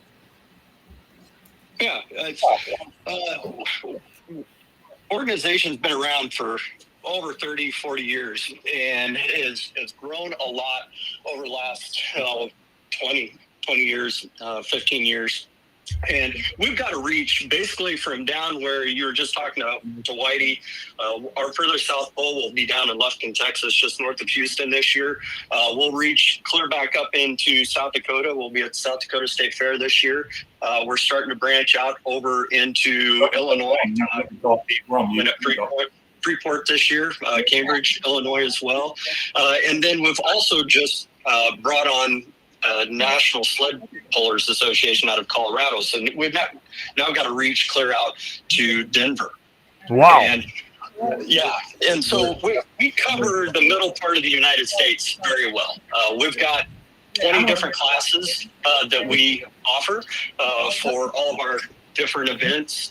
We've got 3 or 4 very large events. Rock Valley, Iowa is a big event of ours at the beginning of July, which is going to a 3-day event this year. We have Wisner, Nebraska, that it falls right on the same weekend of Bowling Green, but it is a great event for us out here that draws a great crowd. And we also have our very first event of the year in Ravenna, Nebraska, which is another event that's been going for over 30 years. And it's an event where we've got a lot of competitors that are from that community and from that area. And the thing about our shows is we like to run a fast show. And we know people's time is valuable, so we try to just run it quick, so there's always stuff going on the track and entertaining, and move it along. And Kyle, are you claiming to be the fastest in the business when it comes to a pulling sanctioning body? We will go up against anybody. Go up against anybody. Yes. What? I'm very proud of our team that we've got that puts on a show. What is the key and the trick to success about moving the show along at a fast pace when it comes to tractor pulling? Having somebody at the starting line, really kind of knowing how the track crews working the track and knowing when they can fire, tell somebody to get a vehicle fired. But in our organization, these people have formed trust. So, if you're sitting there on your mini rod and you know that starting line guy has told you to fire, that track's going to be ready, and you're not going to have to sit around and wait for something to get off the track or something like that. So it's a mutual thing, and our pullers have really kind of adopted that same thought and moved into working with everybody to make that happen. So it's not just one person; it's a mentality that we have. For sure, for sure. What is one of the more challenging things behind a sanctioning body of tractor pulling that there's a lot of people don't see or realize goes on behind the scenes? I think communication is a big thing. Making sure that everybody is where they're supposed to be when they need to be. All the small details of, you've got everything ready to go. Starting a show on time is also a big thing. And, track prep. We've got some great tracks out here, and knowing that track is going to hold up through the show and it's a lot of small things. I don't think that there's one big thing here or there, but all the small things is what comes together to really make it work. Well, Kyle, what we want you to do is from the start of an event to the finish of the event, divide it by how many hooks you get down the track and throw out a Facebook post and challenge anybody to beat that. Say, we're averaging 4 minutes and 58 seconds per hook. No one can touch that. That's not a bad idea. I like that. It raises the stakes for sure. All right, Adam's got a question here. All right, Kyle. So I know you guys tested the waters a couple of years with this, but will we ever see Outlaw with the mini rod class?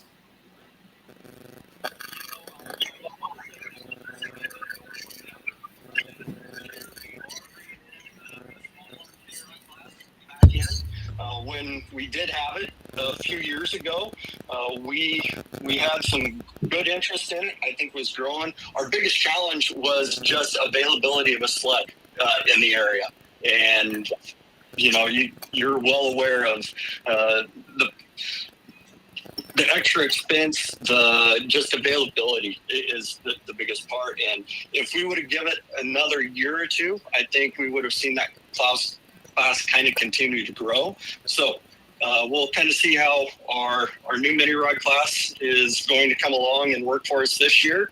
And I'm not going to say we'll never have it, because it's an awesome class. It is a lot of fun to watch. For sure, it's one of our favorites, but we might be a little biased. Maybe a little. Chase, you had something? Oh, so we had this podcast has brought great opportunity to me and Adam. Someone was just saying how Adam needs to put Rotella in front of his mic where I had Bush Light in front of mine. No, Kyle, the last thing I have, you mentioned the biggest events there are to attend. I think a really cool event that there is no other pulling going on is in Lufkin, Texas in October. For some of those Midwest fans that we have a lot of those watching the show, maybe pitch them on the trip to Lufkin, Texas in October, because that's a pretty new upstart event, but a lot of good equipment and a pretty nice place to go to watch pulling where it's still warm, in late October. It is. It's our last event of the year. This year it's going to be October 17th and 18th. It's down in Lufkin, Texas, and it benefits veterans as well, but it is a large truck show combined with truck drag races and tractor pull. And first couple of years down there, the tractor pull was something that went on during the afternoon, and the big event towards the evening was the truck racing. That is flipped now, and now the tractor pull is the main focus. And it is a great way to really wrap up the season and bring everybody to South Texas and enjoy some tractor pulling down in that area. And those fans, they're crazy about tractor pulling. The sport down there is making a comeback, but as large as that state is, it really needs more tractor pulling in that area, and we're working to get more in that area down there. Heck yeah, I love it. The people are wondering here, who would you rather not see in a dark alley, Whitey Zetch or Don Nelson? What are you thinking? Whitey. Yeah, I get it for sure. Gentlemen, any other questions for Kyle before we send him on his way this evening? No, Kyle, thanks for joining us. And you can thank us off air for taking Jason Schultz away from you on a day-to-day basis. I know that the thank you cards to Full Pull have been endless that he no longer is at full-time with Outlaw. But no, in all seriousness, good people, good friends. Kurt Van Beek and Kyle are salt of the earth, and really appreciate you coming on the No Practice Podcast. Despite your, I think, what'd you say? Load the shit up and go home? Is that what you said? Well, if you can't make it past 100 foot, we got to wonder what's going on a little. Yeah, you just got to tell them drive a little bit better, right? And then we can talk. Make sure your rules are the same on Friday as Saturday for any future competitors. We got Kurt Van Beek saying Rock Valley averages a hook in under 3 minutes. Is that right, Kyle? That's unbelievable. Yes. Yep. Dang. Well, I think this year you need to get that official number and throw it out there for any sanctioning body to try to challenge that. I like the idea. All right, sir. Well, thank you for your time, and we're looking forward to a good season. All right. Thanks, you, Kyle. guys. Thank you. Man, we're checking in with all the people. That's throwing the heat. Like, we're getting better at this. It's 20 till 9 here in Indiana time. And I do probably need to. I probably went at John a little too hard as a competitor, but it went away fundamentally. We don't care what organization. We love all polling on this podcast. Pro Polling League is a strong league, just like NTPA, just like Outlaw. They all are. There's room for everyone to be here, and without one of them succeeding, it hurts the other two. So, John, I am pissed off about the ruling as a competitor, but this podcast does love Pro Polling League. So, just because you're a sore loser, right, Chase? Yeah, I want to apologize, but not apologize at the same time. Yeah, that was a great non-apology, Chase. Very well done. I'm sure the women love it when you do that. Time to kiss and make up, Chase. So we're moving along here. Once again, for y'all just tuning in, this is a different type of show. I'm here at Adam's shop. You'll see more here later. I think the next thing we had was our friend RJ Simon was going to come on and join us. RJ coming in from his office in Farley. RJ, good to see you, my friend. How are you doing this evening? Oh, we're doing good, guys. Just got back from a ball game, so we're back in here, and the boys won, so that's a plus. Oh, what was the final score, RJ? 10-9. So they won by one. Close RJ, have the boys tried any of the different batting techniques that I may have told old Dad? No, they didn't. They listen. You'll find out, Adam. If anything your dad tells you at that when they're that age, basically is like terrible. If the bat looks cool, like right now, the big thing is there's a bat out there that looks like a pencil. Oh, it's the stupidest thing ever. But it looks like somebody wrapped a bat, looks like a pencil, and now the kids all want to play with that. So Maverick went out to bat with some other kid's pencil bat, and that didn't work for him. So the second time he went out there with his bat, and he cranked one to the outfield. So just whatever Dad tells him doesn't it doesn't obviously go over well. You just got to do whatever. Much like Chase would be with a basketball player, I was trying to pass along maybe a little baseball insight, the little that I have, but I think RJ's doing a good job teaching boys how to play the old stick and ball sports. Yeah, RJ. Yeah. Just so we're clear, RJ is not a ball player, never has been. So I grew up going to tractor pulls, so it wasn't about sports for this guy. So yeah, I like sports that require more than one ball. You know what I mean, right, Tyler? Oh, I see what you did there, like billiards, right, RJ? Yes. Yeah, billiards. Yeah, exactly. That's exactly what I was going for. Yep, pool. Yep, exactly. Great transition here. We wanted to bring you on. You're a great friend of ours and the podcast. Never had a buzz about an event in my lifetime this early in the year, like your event, the 300 Raceway, 50,000 to win event.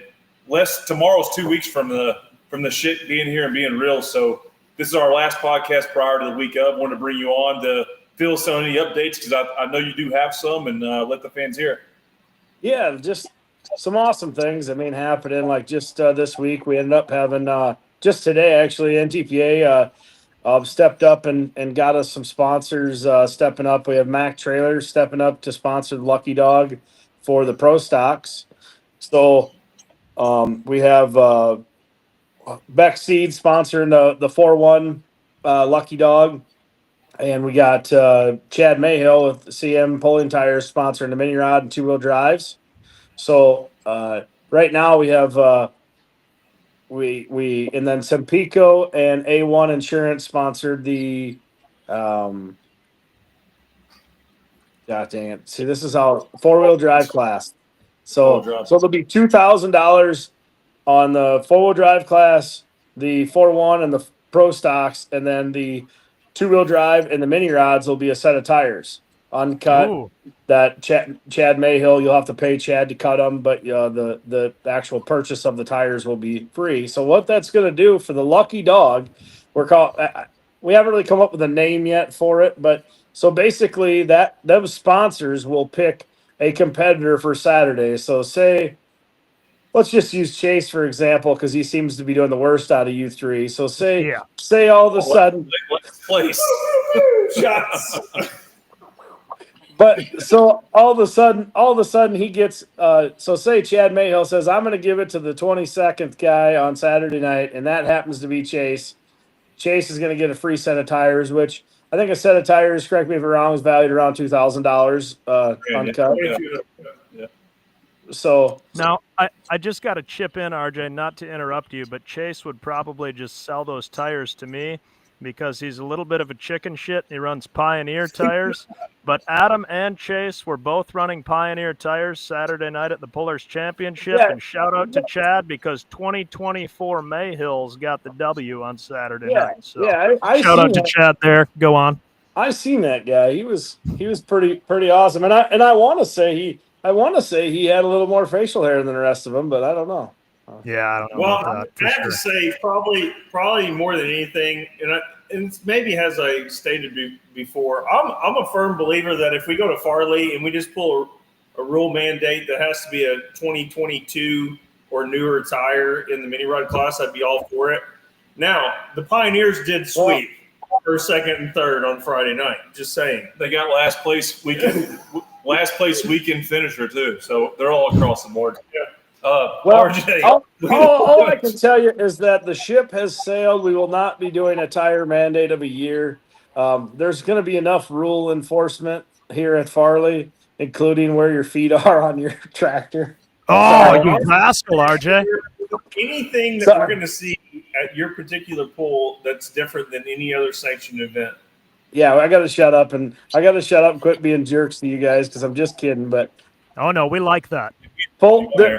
The tech at this event, not that the tech is lacked, but the tech at this event is going to be second to none. There's going to be, right down to hitch angles on everyone's tractor to hitch placement. I don't know what they're going to be checking for sure, but it's going to be all out. They're going to be tearing into everyone's stuff, doing in the pre-tech, and then obviously there'll be a post-tech, which won't be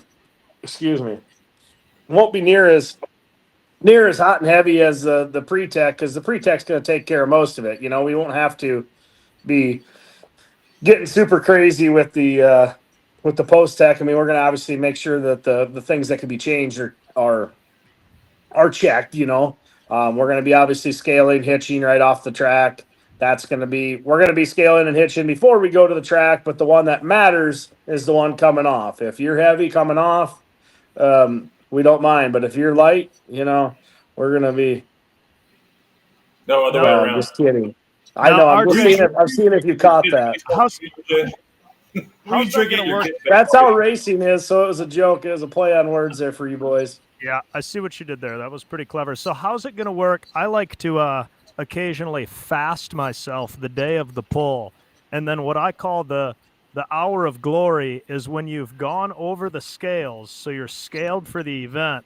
And then I'll ingest like 8 tenderloin sandwiches at the 300 Raceway because they're so delicious. And I'll probably put on 5 to 10 pounds. How's that going to go for me? I would definitely I would stray away from that diet plan. I would probably go, if I was you versus doing that, I would probably go ahead and go to just get a haircut. Oh, okay. Okay. Well, I'm just saying, I don't mean that because I don't like your hair. I'm just saying, like, if you're looking to shave weight, I'm just saying that's got to be a couple pounds. Is this gonna be like a UFC weigh-in where after I pull, and you can strip down? Yeah, you can strip down to nude. I'll have to take his whole fire suit off and weigh out nude to make it. Well, didn't Chase shave his legs or something so he could make weight? He's about to get one of them waxed, RJ. It's coming right up. He knows. Okay, I'm just making sure. But I mean, tickets are available right now on Full Pull Tickets. You can go on there right now. Camping, there's primitive camping sites still available. 3-day pass. There's even a few spots available if you want to sit. Bring your own lawn chairs. We're selling 10 by 10 sections for just $100 for the whole weekend. Just for that section, so you don't have to rush to get your chair down. You got a 10 by 10 section right along the fence. It's that's still open right now. But I never really got into that whole lucky dog thing. Did you guys really understand that or not? Yeah. So the way I understood it is, we've talked about a lot in this podcast. I think the day after you made this announcement in September, we brought you on. But as a refresher, the lucky dog is. On Thursday and Friday, the top 10 out of 25 are trying to qualify for Saturday night. And then the remaining 15 are put in a drawing to draw out what we call a lucky dog, right, RJ? Yeah, correct. Yes, exactly. So we'll have a lucky dog each night. So we're taking 11 out of each class each night of the 5 classes. And then obviously the 6th class, which will be on Friday night, which will be your diesel super stock full wood rise. We will take there'll be 20 of them running on Friday night. We will take 10, and then we'll take 1 lucky dog, so 11 into the finals. So all 6. Is the winner of the night's session going to draw that lucky dog? I know you've talked about it. Have you decided on that yet? Yeah, so we're gonna have I don't know how we're gonna do it yet. If we're just gonna probably have like for instance, like the mini rod class, a 1 or a 11 through 25 type number system where that winner will just pull out a chip 11 through 25 and then say, the guy got 12th place. They pull out 12. He got 12th place. The guy that got 12th place, he gets the lucky dog because it's going to be too hard and too it'll be too much of a rush to try to get all the names into a bucket and whatnot. So it'll be easier just to pull a number out, have that puller pull a number out, look at the spreadsheet where the finishes were. Okay, this guy who finishes that. All right, Chase Richardson, are you here? And if Chase is down in his trailer, this is the other kicker, though, that a lot of people don't know. You must hold on that free set of tires and run them in the next event, right? Uncut. Well, no, wait. No, the tires, I guess I need to clarify. So the tires don't go to that lucky dog, Adam. The tires did. No, I said lucky dog. I'm using lucky dog too much because he's a lucky bastard. I don't know. But so the tires are going to go. Okay, so let's finish what we were talking about. So the 11th, whoever gets, say, 12th place is all of a sudden going to get to pull in Saturday night because that's the chip that winner picked. If the winner of then the pro stock class picks chip 25, the guy that got 25th place on Thursday night, he gets to go. So, and they must be present in the milestone to accept that spot. If I call your name, we'll give you, enough time to hold your hand up basically and say, hey, I'm here. And if you don't come up, because we're going to make you speak because say you had just a terrible night. You broke a blower bell. It was terrible, worst night of your life.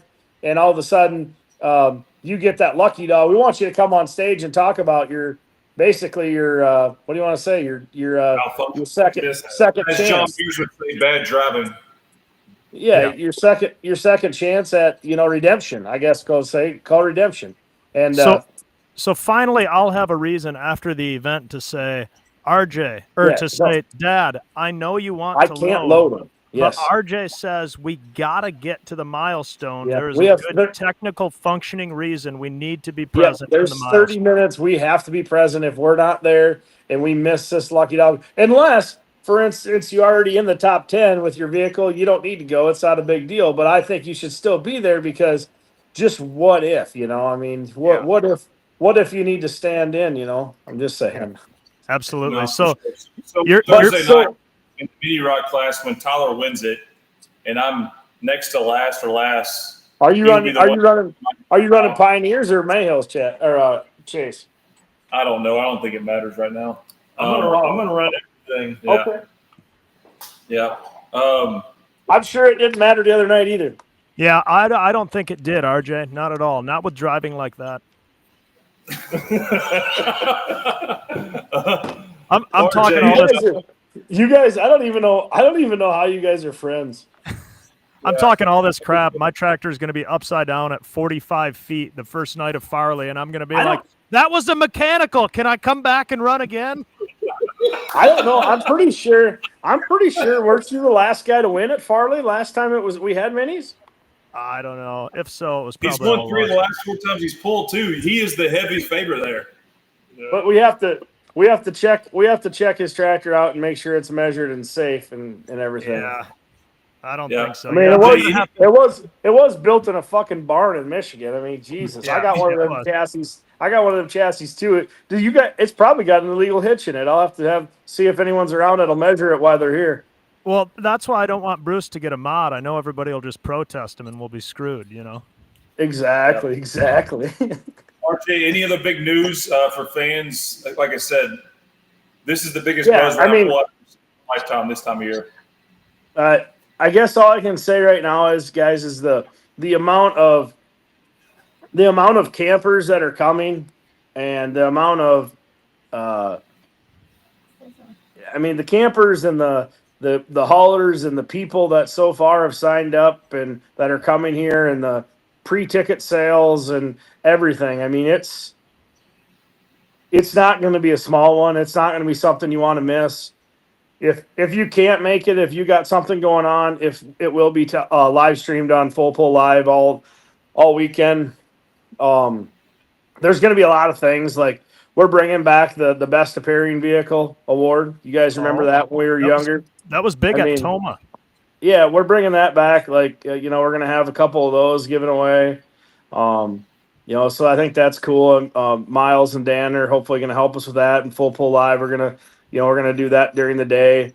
So hopefully Tyler's got his shit all polished. I know he knows how to polish. Don't even act like he doesn't. Oh yeah, I'm sure my stuff will be looking great. What Tyler, you polish at work. I mean, come on. You know how to do it. I've seen you. Yeah, well, We want to make this announcement too, in case you needed any other motivation to come see history.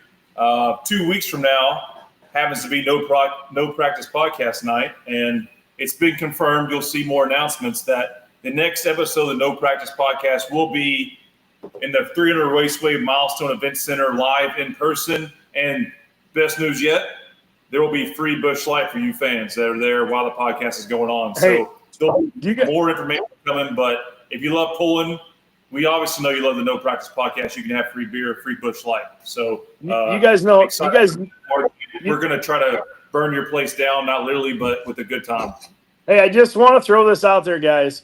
So there's a guy parked next to me in Nashville, Illinois, that may or may not have had some Busch Light, and he literally went to bed early, and we drank him out of Busch Light.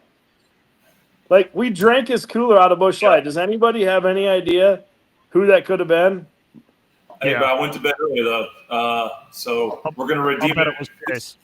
This podcast is about the fans, RJ. And if you're a fan, if you're on the fence, come to Farley now. Free Busch Light Wednesday night at the Milestone Event Center, and then you're going to see history Thursday, Friday, Saturday. I'm going to say something fast so I don't hear you, and it sounds like some promotional deal that I'm cutting that you don't get to drink that beer, but you can come drink that beer.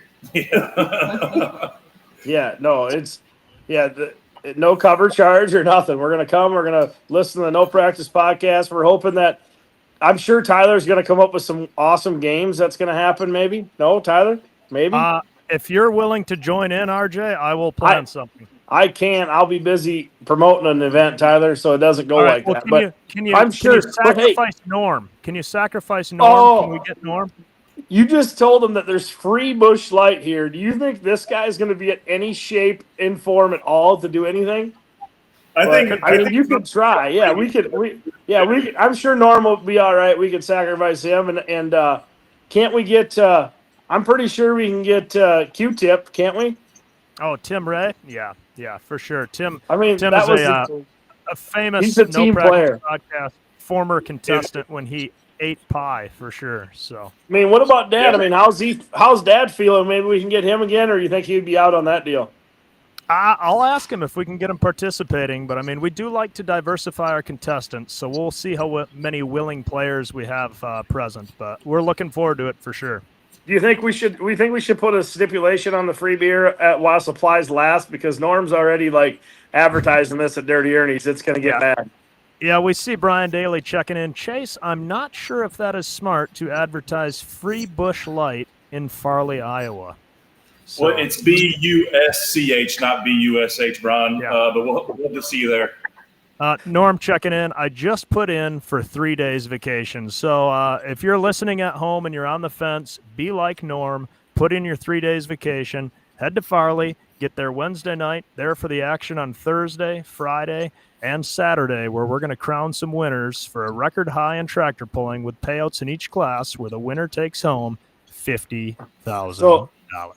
Tyler, I got to ask, have you talked to Bruce at all? I mean, what's the most pay he's ever seen in pulling? He won $10,000 at the MAC Winter Nationals a couple of years back. I mean, that's the most, and I guess I'm sure Chase is about the same. That's about the only thing I can think of as well. I mean, I won this check for $4,000 at Nashville, Illinois once. What's that, Chase? I said I've been on such a hot streak mini rod pulling. I'm feeling good about taking all that money. Well, keep driving two-wheel drives. It'll help you with your mini rod. Yeah, I don't know. I don't know if you can help the helpless. RJ, excited. I think we could change the event start date to June 11th, because free Busch Light, No Practice Podcast, and at your facility. I think that might be the second biggest thing I've ever seen in pulling, besides 50,000 to win. I think it is. I think it's we should probably change that, because what'd you say? It's only going to be a semi-load of Busch Light? Because I don't know, Farley, that'll probably be more than than they can drink in one evening. I don't know. Well, we're win, lose, or draw, we're gonna have a good time. Appreciate all you're doing. Thanks for coming on this it's going to be it's going to be a blast. I mean, the biggest thing for me is just, I feel like with the sport, and I'm sure you guys do too, I mean, it's never really grown. I mean, we've had our 10,000 to wins, and that's been awesome, and those have been awesome to have, but it's never really went any further than that. We've had $5,000 wins, and we were just amazed by it, and I just want to do something totally different and just blow this thing out of the water. And we started with a concept, and multiple people told us it couldn't be done, and here we are. It's getting done, and it's we're pretty excited about it. So, well, we're looking forward to it, RJ. The excitement's real. Things are going to be good, and I don't even know what to say beyond that, sir. I just can't wait to watch this. This is going to be the greatest thing ever. Well, RJ, thank you for your time, sir, and we will see you in a few weeks. All right, good luck, Chase. I hope this is just like that hot chip. Yeah, love you too. Always a pleasure having Mr. Simon there join us for this. The owner of the biggest pull in pulling history payout wise. But the moment we've all been waiting for. Thanks to all of our great guests, different concepts of the No Practice Podcast. With all bets come repercussions of consequences. So here's the consequence. I'm here with, introduce yourself to all the fans around the world, beautiful lady. I'm Jamie Kester. I'm Adam Kester's wife, and I'm here to do the deed. What is the deed? Put that leg up here and show them. well, let's hang on. We haven't had a real guest. We need a spotlight. We're gonna get into some more stuff. Yeah, but like we don't do a good job on this podcast of profiling the amazing women behind the sport. You are amazing until tonight in my book. But even before you came here a few minutes ago, you cooked a great dinner. You're a sweetheart. We love you. What were you going to say? You can interrupt me. Well, you might end up liking it. You might want the other leg done too. Can you help me out? If I was just a regular human and wanted to go get my right leg waxed, what kind of shop would I go to? Well, I mean, you need to go probably to. What do they call them? Spas? No, I mean, just like a waxing shop. A wax shop. No, it's not a wax shop, Chase. They go there to get facials too. So, like, if I walk in and said, I want my right leg waxed, where do I go in the yellow pages and find it? Nobody can answer that. It doesn't ever happen. I'm sorry, it's just a weird question. Jamie Lynn. You would just go like to see it. It's called beardownThere.com. I'm sure there's something. Hey, whoa, she's in this seat. You would go see esthetician. Jamie Lynn. There's a lot of salons that offer waxing, so just a salon even. Some the are yellow pages. only salon or just waxing places, and others do. Okay, so there we can probably get some sponsorship out of this with some wax salons, maybe. So, Jamie Lynn, you and Adam have been married for what? I'm guessing 12 years. Is that right? It will be 13. And you have one son, Aaron, who will be 3 this year in October, and then you have another one on the way. 4th of July. 4th of July. I'm sure there's a little bit of conversation going on with polling in that, but I don't want to bring that up right now because I know she's gonna be driving. Yeah, front end weight. Yeah, right. Jamie, you and Adam, tell us how you met. Well, we met because of Nancy and Kenneth Hale. I went with them to Bowling Green, Ohio, and Like super stock floors, right? Yeah. You went to Bowling Green, Ohio, okay? Yep, and that's where I met Adam. So Bowling Green, Ohio, you met Adam. We've talked about Bowling Green, Ohio stories a number of times in this podcast. Can you tell me the opening line Adam said whenever you were in the same presence? We didn't talk to me for a long time. It's a good technique. Yeah. So hang on a second. So you met him in Bowling Green, but you didn't Well, talk to we him. showed up and we drive all night. And we got there, and their thing was you make beer and biscuits when you get there, and you have your cold beers and you get the grill out and you make biscuits because it's early morning hours and you roll in there, and usually your buddies that are still awake come out and hang out, and we were up all night long, and I didn't see Adam till I don't know, it was probably lunchtime, close to. No, it was really funny because they came into the. I stayed up pretty late. Oh no, not you! I can't believe that.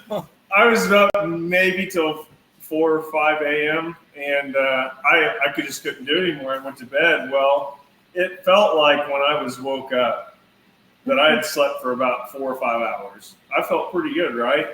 And I had somebody like jerking on my leg. Adam, get up! It's 7:30. No. I take that back. They go, it's 12. Get up! I'm like, oh shit! I've been sleeping for like 5 hours. I need to get up. So I got up. I went over there, got on the gator and drove over. I looked at my watch. It was 7:30 in the morning. I only been asleep for 2 hours. Who was the person that got you up? Nan and Aaron Hoppy. So needless to say, you're at your best when you met Jamie. That's why you got it, right? Is that fair to say? I don't know. I couldn't say that. So so we'll keep this sped I was up. going through a breakup. Oh, Adam, you wrecked the home. No, I didn't because I was going through a breakup too. Just happened to be that she ended up there that weekend. Like, how'd you explain that? How'd you explain that to Jamie? Well, it's kind of weird because we were actually. You could get sued on this show. No, we're not getting sued on this show. I was actually taking Kenneth Hale's diesel super stock to the tech lines. Why weren't you though, Adam? What was Kenny had, this show could come to an end, folks. We might have to delay the waxing. Yeah. No.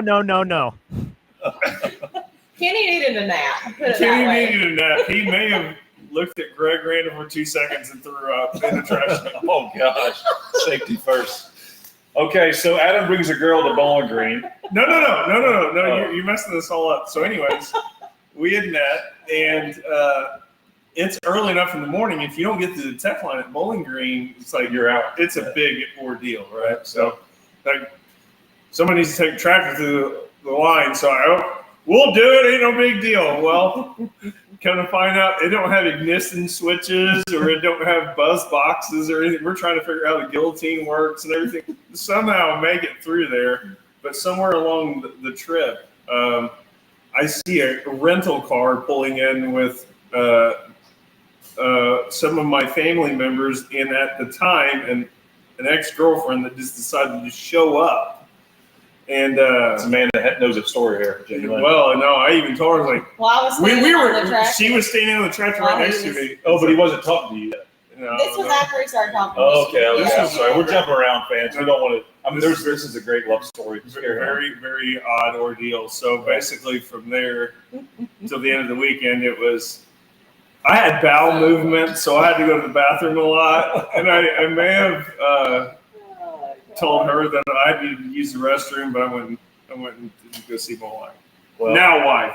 did you know at that time that was the man you were going to marry, Genuinely? No. No. Especially when he was going to do the bowel movements, they referred to seeing you. I'm going to say that's not like. Yeah.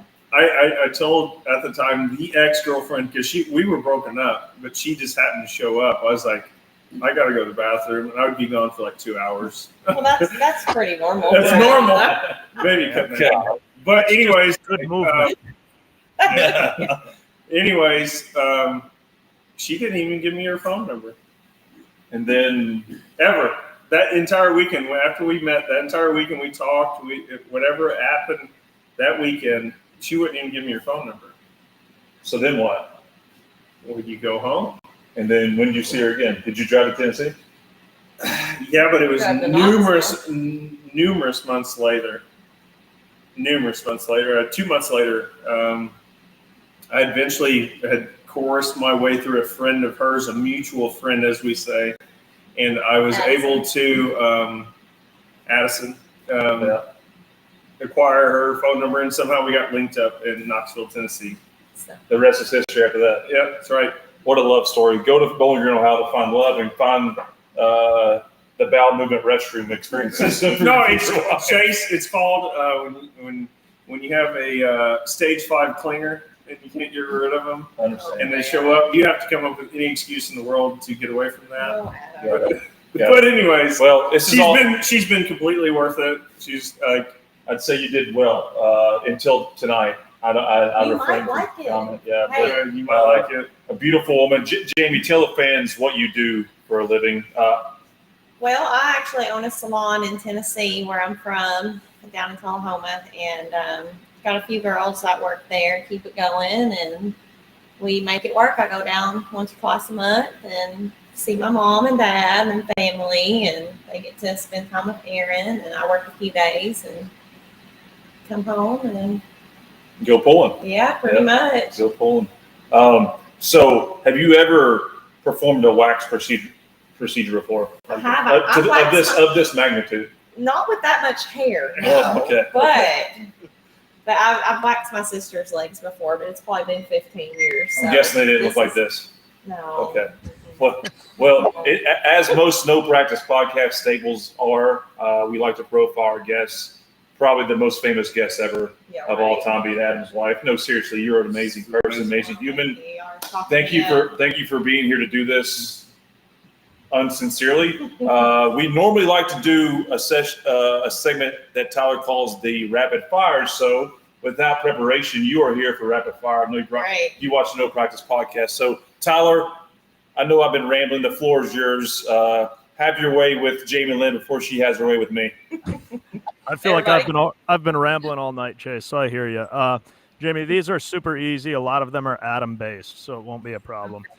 Would you rather Adam be able to read your mind for the rest of your life, or have him have no idea what's on your mind for the rest of your life?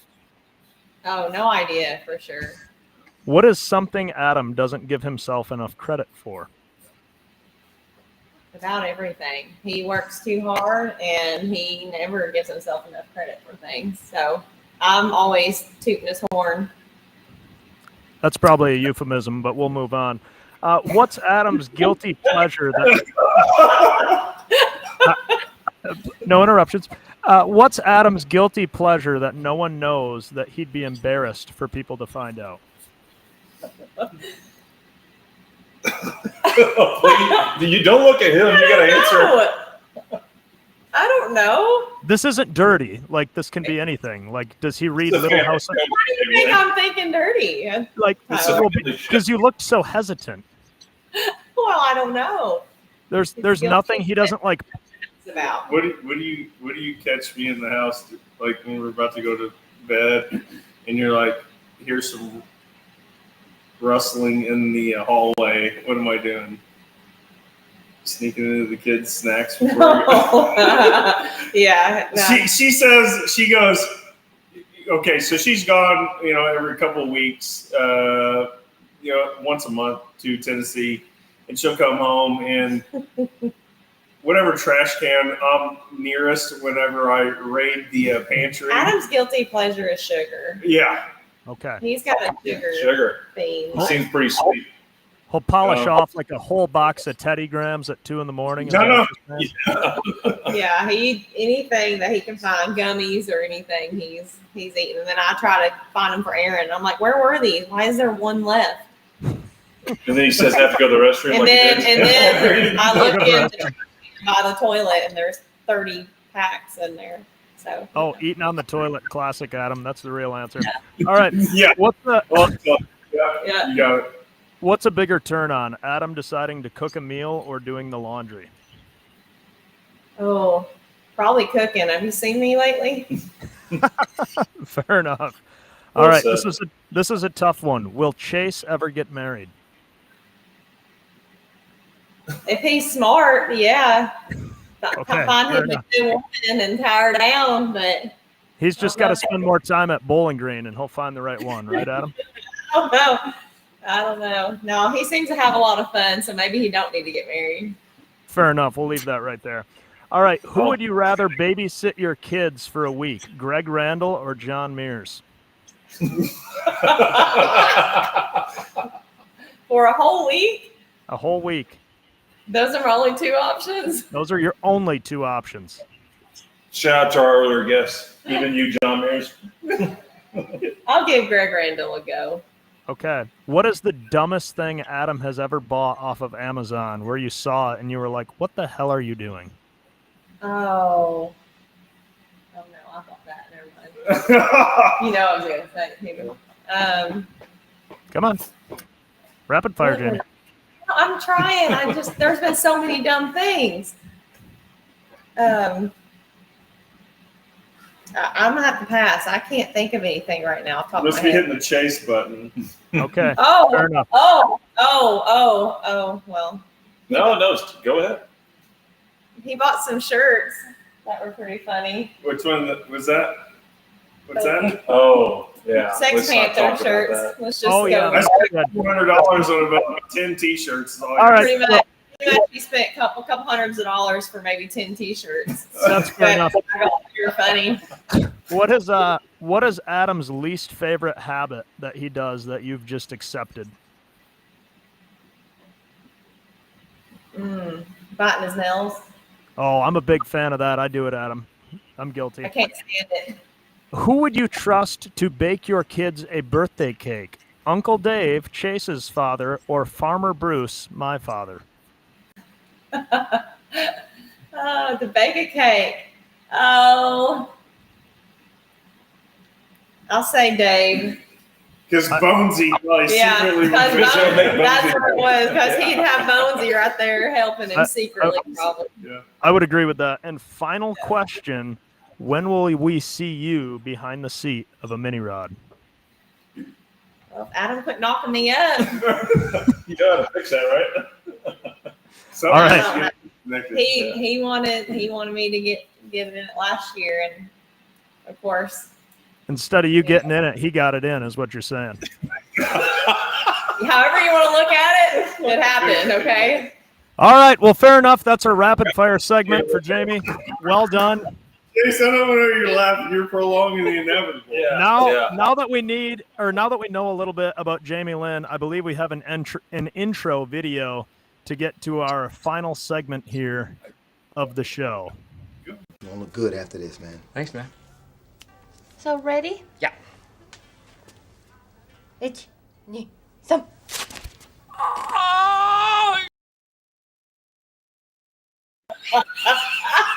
Well, I didn't know we were going to have Hey, look. I didn't know we were going to have some foul language there. Adam, if you could please. Yeah, please. Hey, CJ, this is for you, brother. Wait a minute. Yeah. Oh, that's still got something in it. Move the Busch Light cans. Chase, if you could take a seat in the Chapel Hill Lions Club championship chair there. That he hasn't won. Nor have I. I can't talk. Where did our boy go? Well, he had to go. He had to go change his. He had to go to Tinkletown. He had to go change his brother. tampon. Oh, geez. Now, Jamie, make Yeah. sure you don't go easy on him. We got to start just at the kneecap, work our way all the way down the leg, both sides of the leg. Should I take my shoe off? Yeah. This is good. I don't know. Does your feet stink? Well, Here we go. if I have to use a restroom, I don't want to pee on myself and get ridiculed for that, dude. So we let the people decide. They voted leg waxing. Chase, with his performance at the Pullers Championship in Nashville, Illinois, is here to pay off his bet. Finally, this segment sponsored by John Mears. Look at the hair on that. Look at those coarse follicles that we're looking to rip out of these babies. That's. Are we getting foot hair too? No. We're not yeah, going there. absolutely No, foot hair no, too. we're not. 100%. I don't even know what we're doing. Jesus Christ, your arms are hairier than your legs. We should have done arms. So no, I hang don't on. know. I like the leg. Jamie, People want to go to bed. Oh, If we you can would, get please. this done really fast. Okay. get the wax Adam, out. Cover that whole leg in one nice application. Remember, we're going to put on about 20 strips before we tear the first one off here. We're going to get everything applied. Chase. Hang on, I got to put this down for all the blood. Yeah, Chase. Kidding. Blood. I'm kidding. Do you have AIDS, Chase? Chase, You want to help your beard? Chase, tell us, were you more nervous before the one-chip challenge or the waxing? Wax. We're gonna start. We're gonna start over here. No. Well, I have some very close people to me that I talked to about this, and they said it won't be that bad, but no, they're but also. he's gonna quit. I don't know how after the sincere first they're one. being. You can't. It's not the bet. I know Yeah. it, but can we not Jamie. apply all 3 strips? Jamie, I put think about. the show needs to come to a wrap. Let's get this over with, right? All right. So what are we doing right here? Talk the fans through what is this? What is this? What hot lotion? No. She's gonna need. wax. Oh my god! Yeah, Jamie, really lather it on there thick. It's nice and warm. It's not too bad. It's got a. Adam, if you can slightly turn the camera so that we can see Chase's face. Yeah, I'm he's good. He's out of frame. Yeah, we need his face in this. We can't have him hiding. There we are. That's the shot. Very well done. So Jamie liberally applies the wax here with a. Somebody called John Mears up again. No. Chase, Why you does gotta he keep ducking out of the frame? You got to take ownership, Chase. Quit ducking out of the frame. Don't blame John. Jamie, how many times have you successfully done this? I asked you a minute ago, but I've done it a handful of times, but Never a So- leg full of times. It's an interesting like smell, full isn't it not? if we have aspiring fans wanting to do this, how they Jamie, can touch you? Tyler wanted it up here by the knee. No, I will stop. get Yeah, there. we're getting. I have to go. Can we the- do Oh, here we go.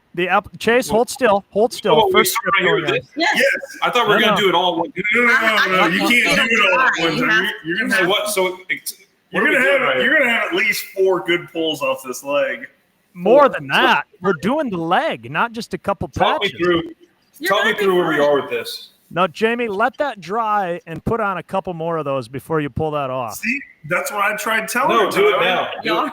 that's No. not how you're supposed to do it. Yeah, Jamie, yeah. come on. Do what the expert. Jamie. No, don't do what they say. Do what the experts say. No, Yeah, Jamie. You're not. Yes, Jamie, yes. Pull trust it. us. I know how to do this. It's not Hang on, dry hold yet, on. is it? There's no way it's dry. It is. Make It's sure getting there.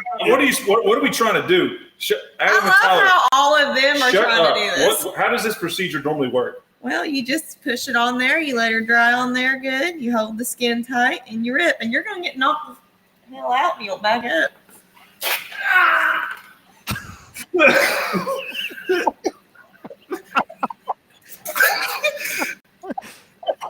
That's as smooth as a baby's butt. Adam, grab that strip and get it nice and close to the camera. Oh, yeah. Is that some skin? Is that skin? Would anybody like to make a nice coat? Look at this boy. He hasn't said a word. Chase, how was that? John Mears. That's all I gotta say. Hey, we've only got about 10 more of those, and we'll be good to go.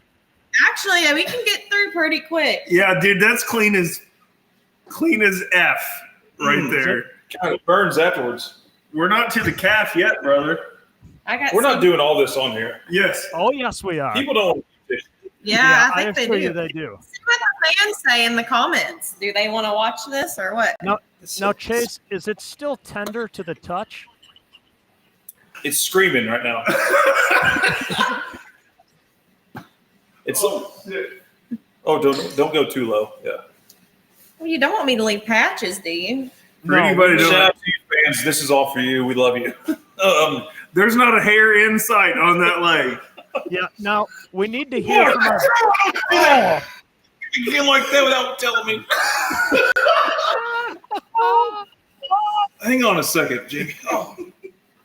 You gotta give me a warning. Well, I thought me rubbing it on there was a good enough warning. It's the whole leg. Give me another beer. All right. Jamie, doing right on the kneecap. Right on the kneecap, Jamie. No, right. We're stopping. No, do not go that low. Stop right there. Jamie, get above the kneecap. Yep. The fans, Chase, they want to see the kneecap. Let's ask the fans what they think about this. I don't think they like watching this. Stop right there. No, Jamie, above the kneecap, Jamie. You're a pregnant woman. I don't want to raise my voice to you. No, I feel like I'm getting tortured myself here. Stop right Get there. the kneecap, Jamie. Get the kneecap. Get the kneecap. Jamie, we need a clean kneecap. I'm making This is not awesome. We have some of the Kester Racing's finest is over here in the background just having a heyday. This is all about family sport and the people you meet. Yeah. Golly, that shit burns. What burns? Which part? This? My ankle right there. It's okay. What? I think it's my RJ checking in to verify that the bet was the whole leg, Chase. The knee is part of your leg. Hey, just think, women do this I in know. all kinds of places usually. Yeah. South of the So we don't border. want to hear. Oh, I'm all about woman power. Like, you don't even know she's just rubbing it. Feels all good until it ain't. Yeah. It's gone. People are checking in saying, I thought it was the whole leg. Here we go. Oh, yeah, baby.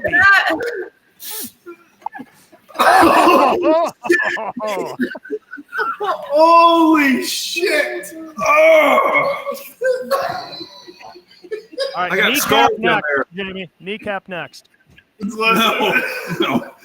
Hey, call John Mears right now. What the? You trying to give me a warning? You see me rubbing it on there? Fuck. I gotta get all the excess. I know, but you just tell me when you're gonna do it. Chase, I'm doing it. Okay. Now, Chase, watch your mouth. Laura is saying knee included. The knee must be included. We're good. Golly, I do have some There you nice go. legs. Wait until we're done. You're gonna want the second one done. No shit. Jamie, we're going to end with the knee, Chase. We won't do the knee yet, but we're going to end Hang with on, let me. No. We're only halfway around this leg. I hate this podcast. I hate everything about what's happening right now. It could be worse. You could be doing other places that are way more tender than your legs. Is this how they do it when y'all go to them places? Yeah, except they do hard wax, but Adam told me I had to do strip wax. Well, why did Adam get involved in this? Well, Hey, he dude, said you wouldn't have- Tyler mentioned it's like- it needed to be the strip. I'm trying to be favorable to you. It doesn't matter. It's all going to feel the same, pretty much. Just give me a warning, all right? The warning's now, right? Warning is No, I'm rubbing it on. Whenever and I'm the gonna pull rubbing it off. slows down, then peekaboo. Yeah. Jamie, you're doing an excellent job, by the way. Yep. Shin splints. That's how you get rid of them. You rub them like that, and you go, Oh! Yeah, let's see the damages.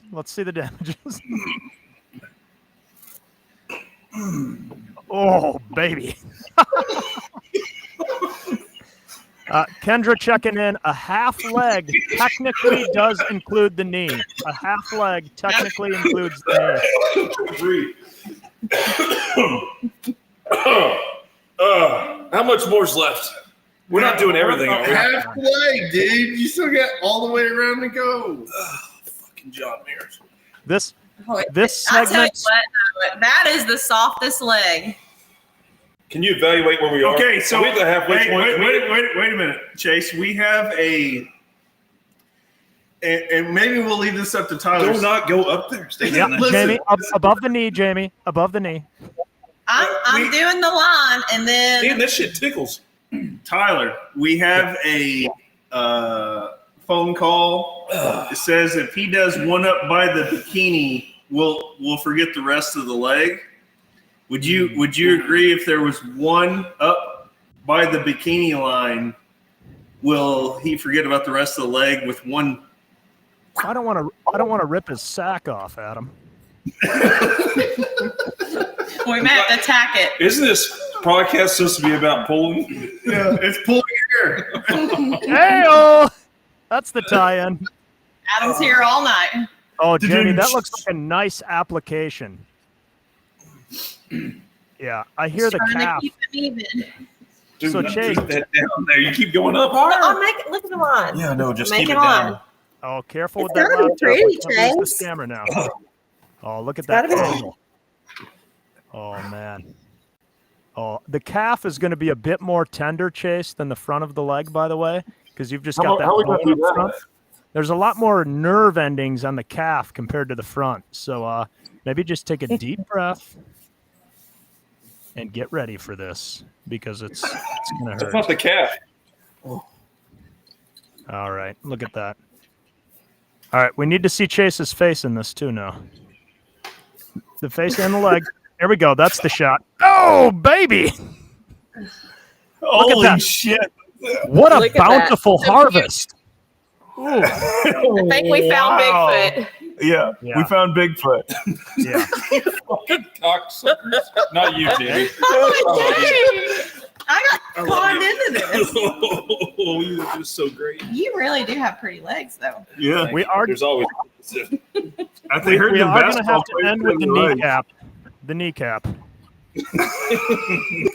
The kneecap won't. That will be the least hurtful. I feel like. Yeah, it's the top of the We're foot only and the doing one leg, toes that might fans. hurt We're the only worst. doing one leg. We're doing one I'm leg. telling you, once you see how pretty this leg's gonna look, he's gonna want the other one done. So this really is that old adage when you go into places and people see your leg and they look at you, why is one leg waxed and the other? You simply say, I lost the bet, right? Yeah, pretty much. Yeah. That's fair. Yeah. Oh, I'm starting to get nauseous. Jamie, you're pretty good at that. Yeah, she's great. Look, ask Chase. He knows. Oh, yeah. Chase, you know what's coming. You know what's coming, buddy. It's tender skin down there at the ankle. Yeah. Yeah. Ankles are always This is going to worse. be a bitch. Did you say the cankle? Not bad. Oh, yeah. Nice. That's nice. We gotta thank John Mears for this opportunity. What's, as, what's the rule again? as if it's somehow John's fault that Chase didn't go 150 feet. I guess I don't know. Did you tell him the funny I told you that night, Adam? Yeah, we did. Everything's documented, Jamie. Of course. Are we done? No, you. I mean, No. you're gonna. Oh, we had to do the back. Look at that. Yeah, we Look do. At that. We do. That ice That sickle. is You turn wild. over. Look at that icicle. Look at the Oh, difference. I got a feeling that this right here is going to be a little bit more. Oh. Look at that transition line.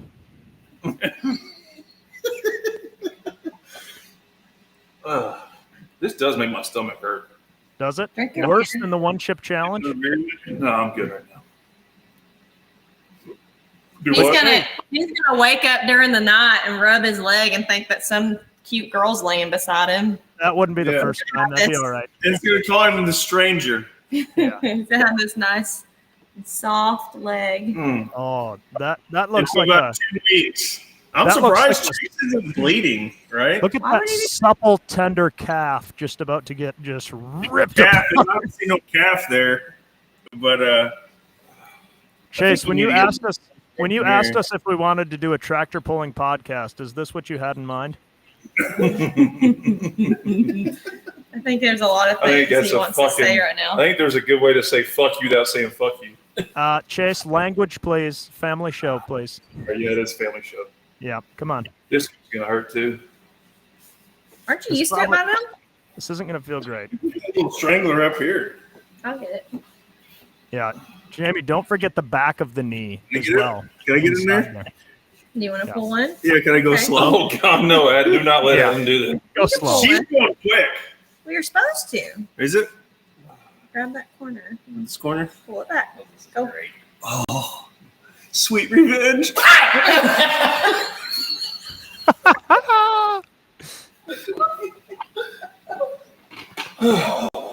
And for the second time, Larry Richwine checking in saying this segment should be sponsored by Depends because you know he just peed his pants a little.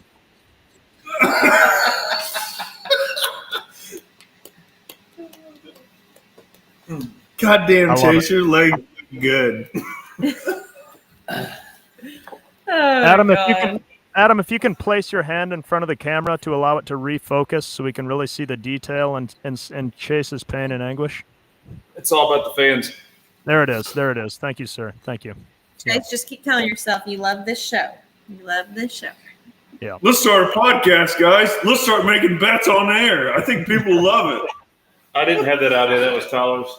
Yeah. This is what tractor pulling is really all about. You know, just hanging out with your pals, having a nice. Chase, you should quell your pain with an ice cold Busch Light. Oh yes, old sponsor. I've got them over here. I don't need them. I got them. Chase, I'm hearing a little bit of turmoil in your voice. Is that true? No, I just got to quit being dramatic. Would you rather do this than the hot chip or what? Hot chip, I think. Really? Really? Yeah. These legs haven't seen sunlight in a long time. Yeah. It's okay.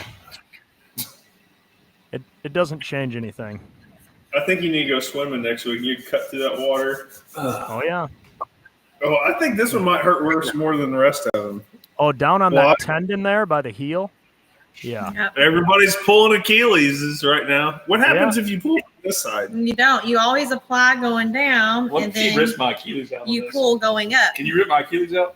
I don't reckon, but we Okay. can try. No, I don't reckon, but we can try. Fuck. I didn't get his Achilles, but God, Well, that's nice. Brian is checking in saying this should be his motivation to stop losing in that class. The hair's in his nose. What do I do next? Is this over? Not It's yet. got to be over. We're getting close, buddy. Oh, it fucking hurts. That part hurts Hey, worse and more than we're the almost done. But we got to get the back. How do we do Yep. this? Well, turn back the other way. Let me get over here, and then Oh, I'll you be got able- two more strips then I'll left. have your leg come up like that, and we'll do. And Yeah, then- that's better. Look at and the then we'll leg. end with Look at the leg. Yeah, Look at flex that that. muscle. Flex There's that people muscle. that have Botox and whatever that don't have that good looking stuff right Yeah. there. Good thing Oh you're yeah, tall. look at that form. Yep, that's good tone. What the fuck are you talking about, Tyler?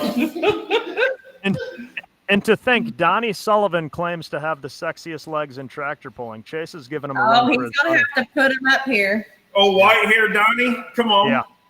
Yeah. Don't get We too got Donnie. Chase, would you rather end with the kneecap or the top of the foot? I think this is it for her. No, No, you've too got two short. options: kneecap or top of the foot, buddy. What do you want? I actually see a couple hairs here. That If I were you, I'd go with kneecap. We're not doing anything to finish this show. This is it. Oh Don't yeah, do we it. are, Chase. We're not doing anything else. Oh, you're showing a little mid thigh there, buddy. What are you doing? Taunting us with another strip?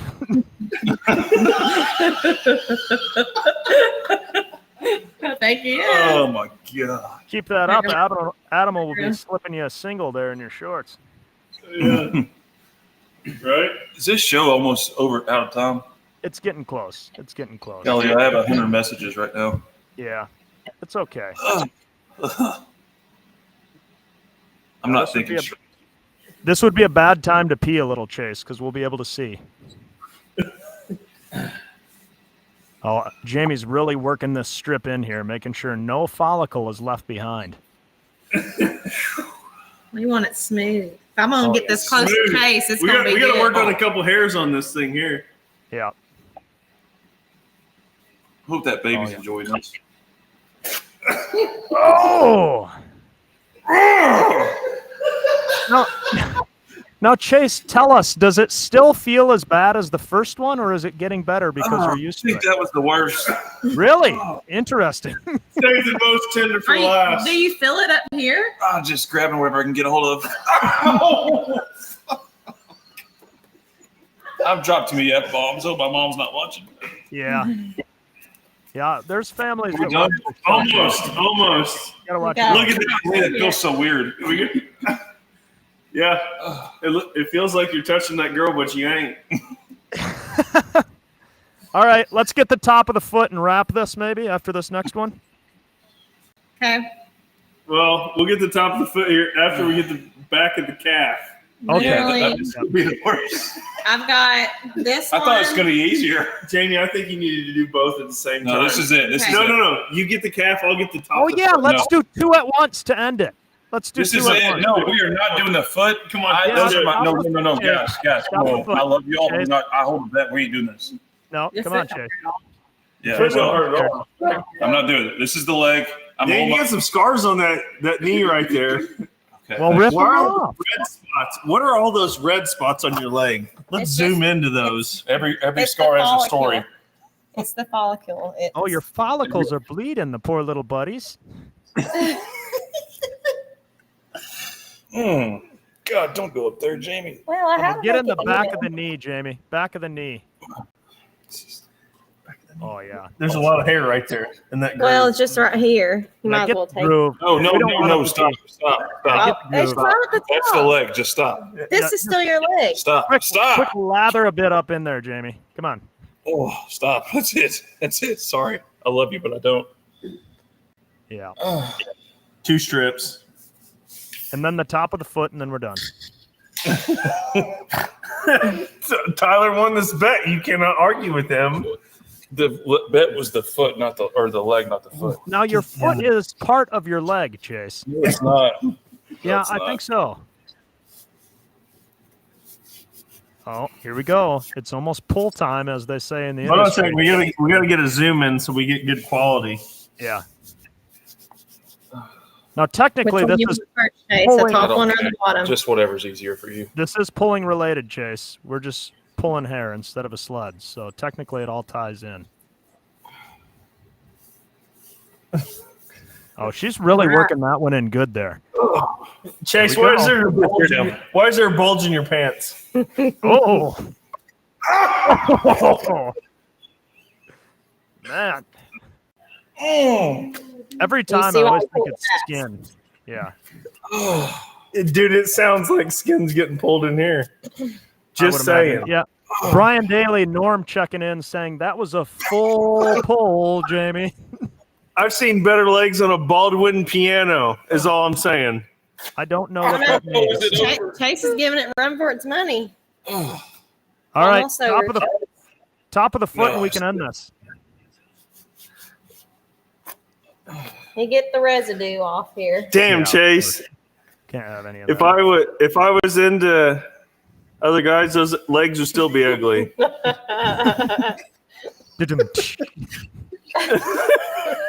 Oh, there was a little blood on that one. Yeah. Oh, Phil. you'll have that. Jamie, you're so sweet. You're welcome. Just doing what y'all asked. Remember that. Yep. Top of the foot, and we'll call it a night. We're done. We're done. No, Right no, here. No, we're done. No, we gotta get the rest of You're it. done. No, we gotta get the Top rest of the of We're it. done.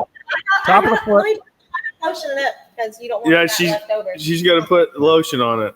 It puts the lotion The lotion, on the Tom, chase. Adam, I think this is a good time to wrap. the lotion so. feels a lot like the wax. It's warm initially, and then it's just gone in a I second. can't feel my legs. Let's wrap up on key points and what's next, guys. This is a good I wrap. think the key point is one final pull on the top of the foot, and we'll be good to go. I'm starting to get nauseous. I gotta say, Jamie, you're pretty good at that. Yeah, she's great. Look, ask Chase. He knows. Oh yeah. Chase, you know it's coming. You know it's coming, buddy. This tender skin down there at the ankle. Yeah. Ankles are always This is worse. going to be a bitch. Did you say the cankle? Not bad. Oh, yeah. Nice. That's nice. We gotta thank John Mears. And just so everybody knows, this was done live. That's just how quick we get the instant close-up replays here on this show. So what we lack in phone communication, we make up for on replays. Jamie getting a little touch-up on the front of the leg there. Jamie, sneak some wax on the foot and the toes. Get some. I'm not trying to get brutally attacked here. Let's get some brake clean out and put on that. What do you think? Dang, look how shiny your skin is. Is this what all those girls feel like that put that fake ass stuff in their lips and face and all that stuff? Well, you know a few of them. I'll ask. Yeah, I think we can ask some questions about. Is this what it feels like? Looks like? That is some shiny. Will it grow back? Yeah. All right, good. Yeah, but it's going to be itchy until it gets back to full length. No, not with waxing. All right. So should I give up on the top of the foot? Is this I over? think this is a good time to wrap. Fans, Sounds like Chase needs to go sit in a corner and cry for a minute. Adam, if you can position the camera on Chase a little bit more, and Chase, if you can just walk us through to somebody that's never experienced that, what that felt like. Feel wax for you. yeah, I mean, it's different, Yeah. but Does that feel better? the top this was much harder. This was not bad. That where we started back here hurt, but it's just a short-lived pain. It's a quick pain. And you know what? I think we need to do another bet and let you guys experience this one day. Well, somebody's saying we should do both eyebrows being waxed for Farley. Just saying. Oh God! I need to get my shit together for I bet you all. Look at all the hair on the foot that we could be. I'll tell y'all right now, that shit's smooth. That shit burns in the backside, but it'll be okay. It's all about growing the sport. Adam, what's your takeaways from this? And let's try to wrap this up. Glad I didn't lose, brother. Tyler, what do you got? Chase, I got to say, I tease you, but you took that like a champ, much like you did the one-chip challenge. Jamie, thank you so much for giving us your evening and your time. You did a wonderful job. Chase, props. Even though you didn't do the top of the foot or the kneecap, you still did your whole lower half of your legs. So that's pretty much a win. I'll take it. Well done. What was more surprising, the first pull or the second one? The second one for sure. Because she didn't tell you at all. Let me do just a little square. Oh my gosh, it feels so weird to touch. It feels so weird to touch. I didn't lose the damn bet. I'm just you're asking what it feels like. Let's just. No, Adam. Just the second pull. Jamie Lynn, I hate that we had to be here on these terms, but thank you for being an amazing lady. I'm gonna give you a hug, and I'm sorry when I dropped that bombs. Whatever I'm glad you didn't kick me. Whatever I said in vain, I take back. And our apologies for the poor language this evening. We try to run a tight ship, but things escaped us this evening. So, well, boys, what do you say? We're coming up on over 2 hours and 45 minutes. Is that a wrap? I think this has been a show. Yeah. What do you think, honey? That's a nice leg. That's all I got to say. Everyone keep Miss Jamie Lynn and Adam in your thoughts as baby number 2 comes within the next almost month. What's the due date? July 4th? 4th of July. So that's much bigger and more important than a wax job on a podcast. I'm sure it'll be another beautiful baby out of the family. Did we do a gender reveal in this? It's baby girl. Girl? Yeah. So it'll be 2 versus 2. All right, cool. Yep. Well, Tyler, thanks for your smart-ass commentary as always. Certainly. It's good to be here. Adam, I don't know where your beer is, but we'll cheers it.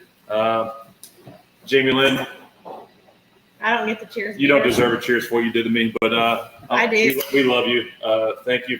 Fans, 2 weeks, Farley, Iowa, 300 Raceway Milestone Event Center, free Busch Light if you're there in person, 7 Central Time, and we'll hopefully never do another bet again.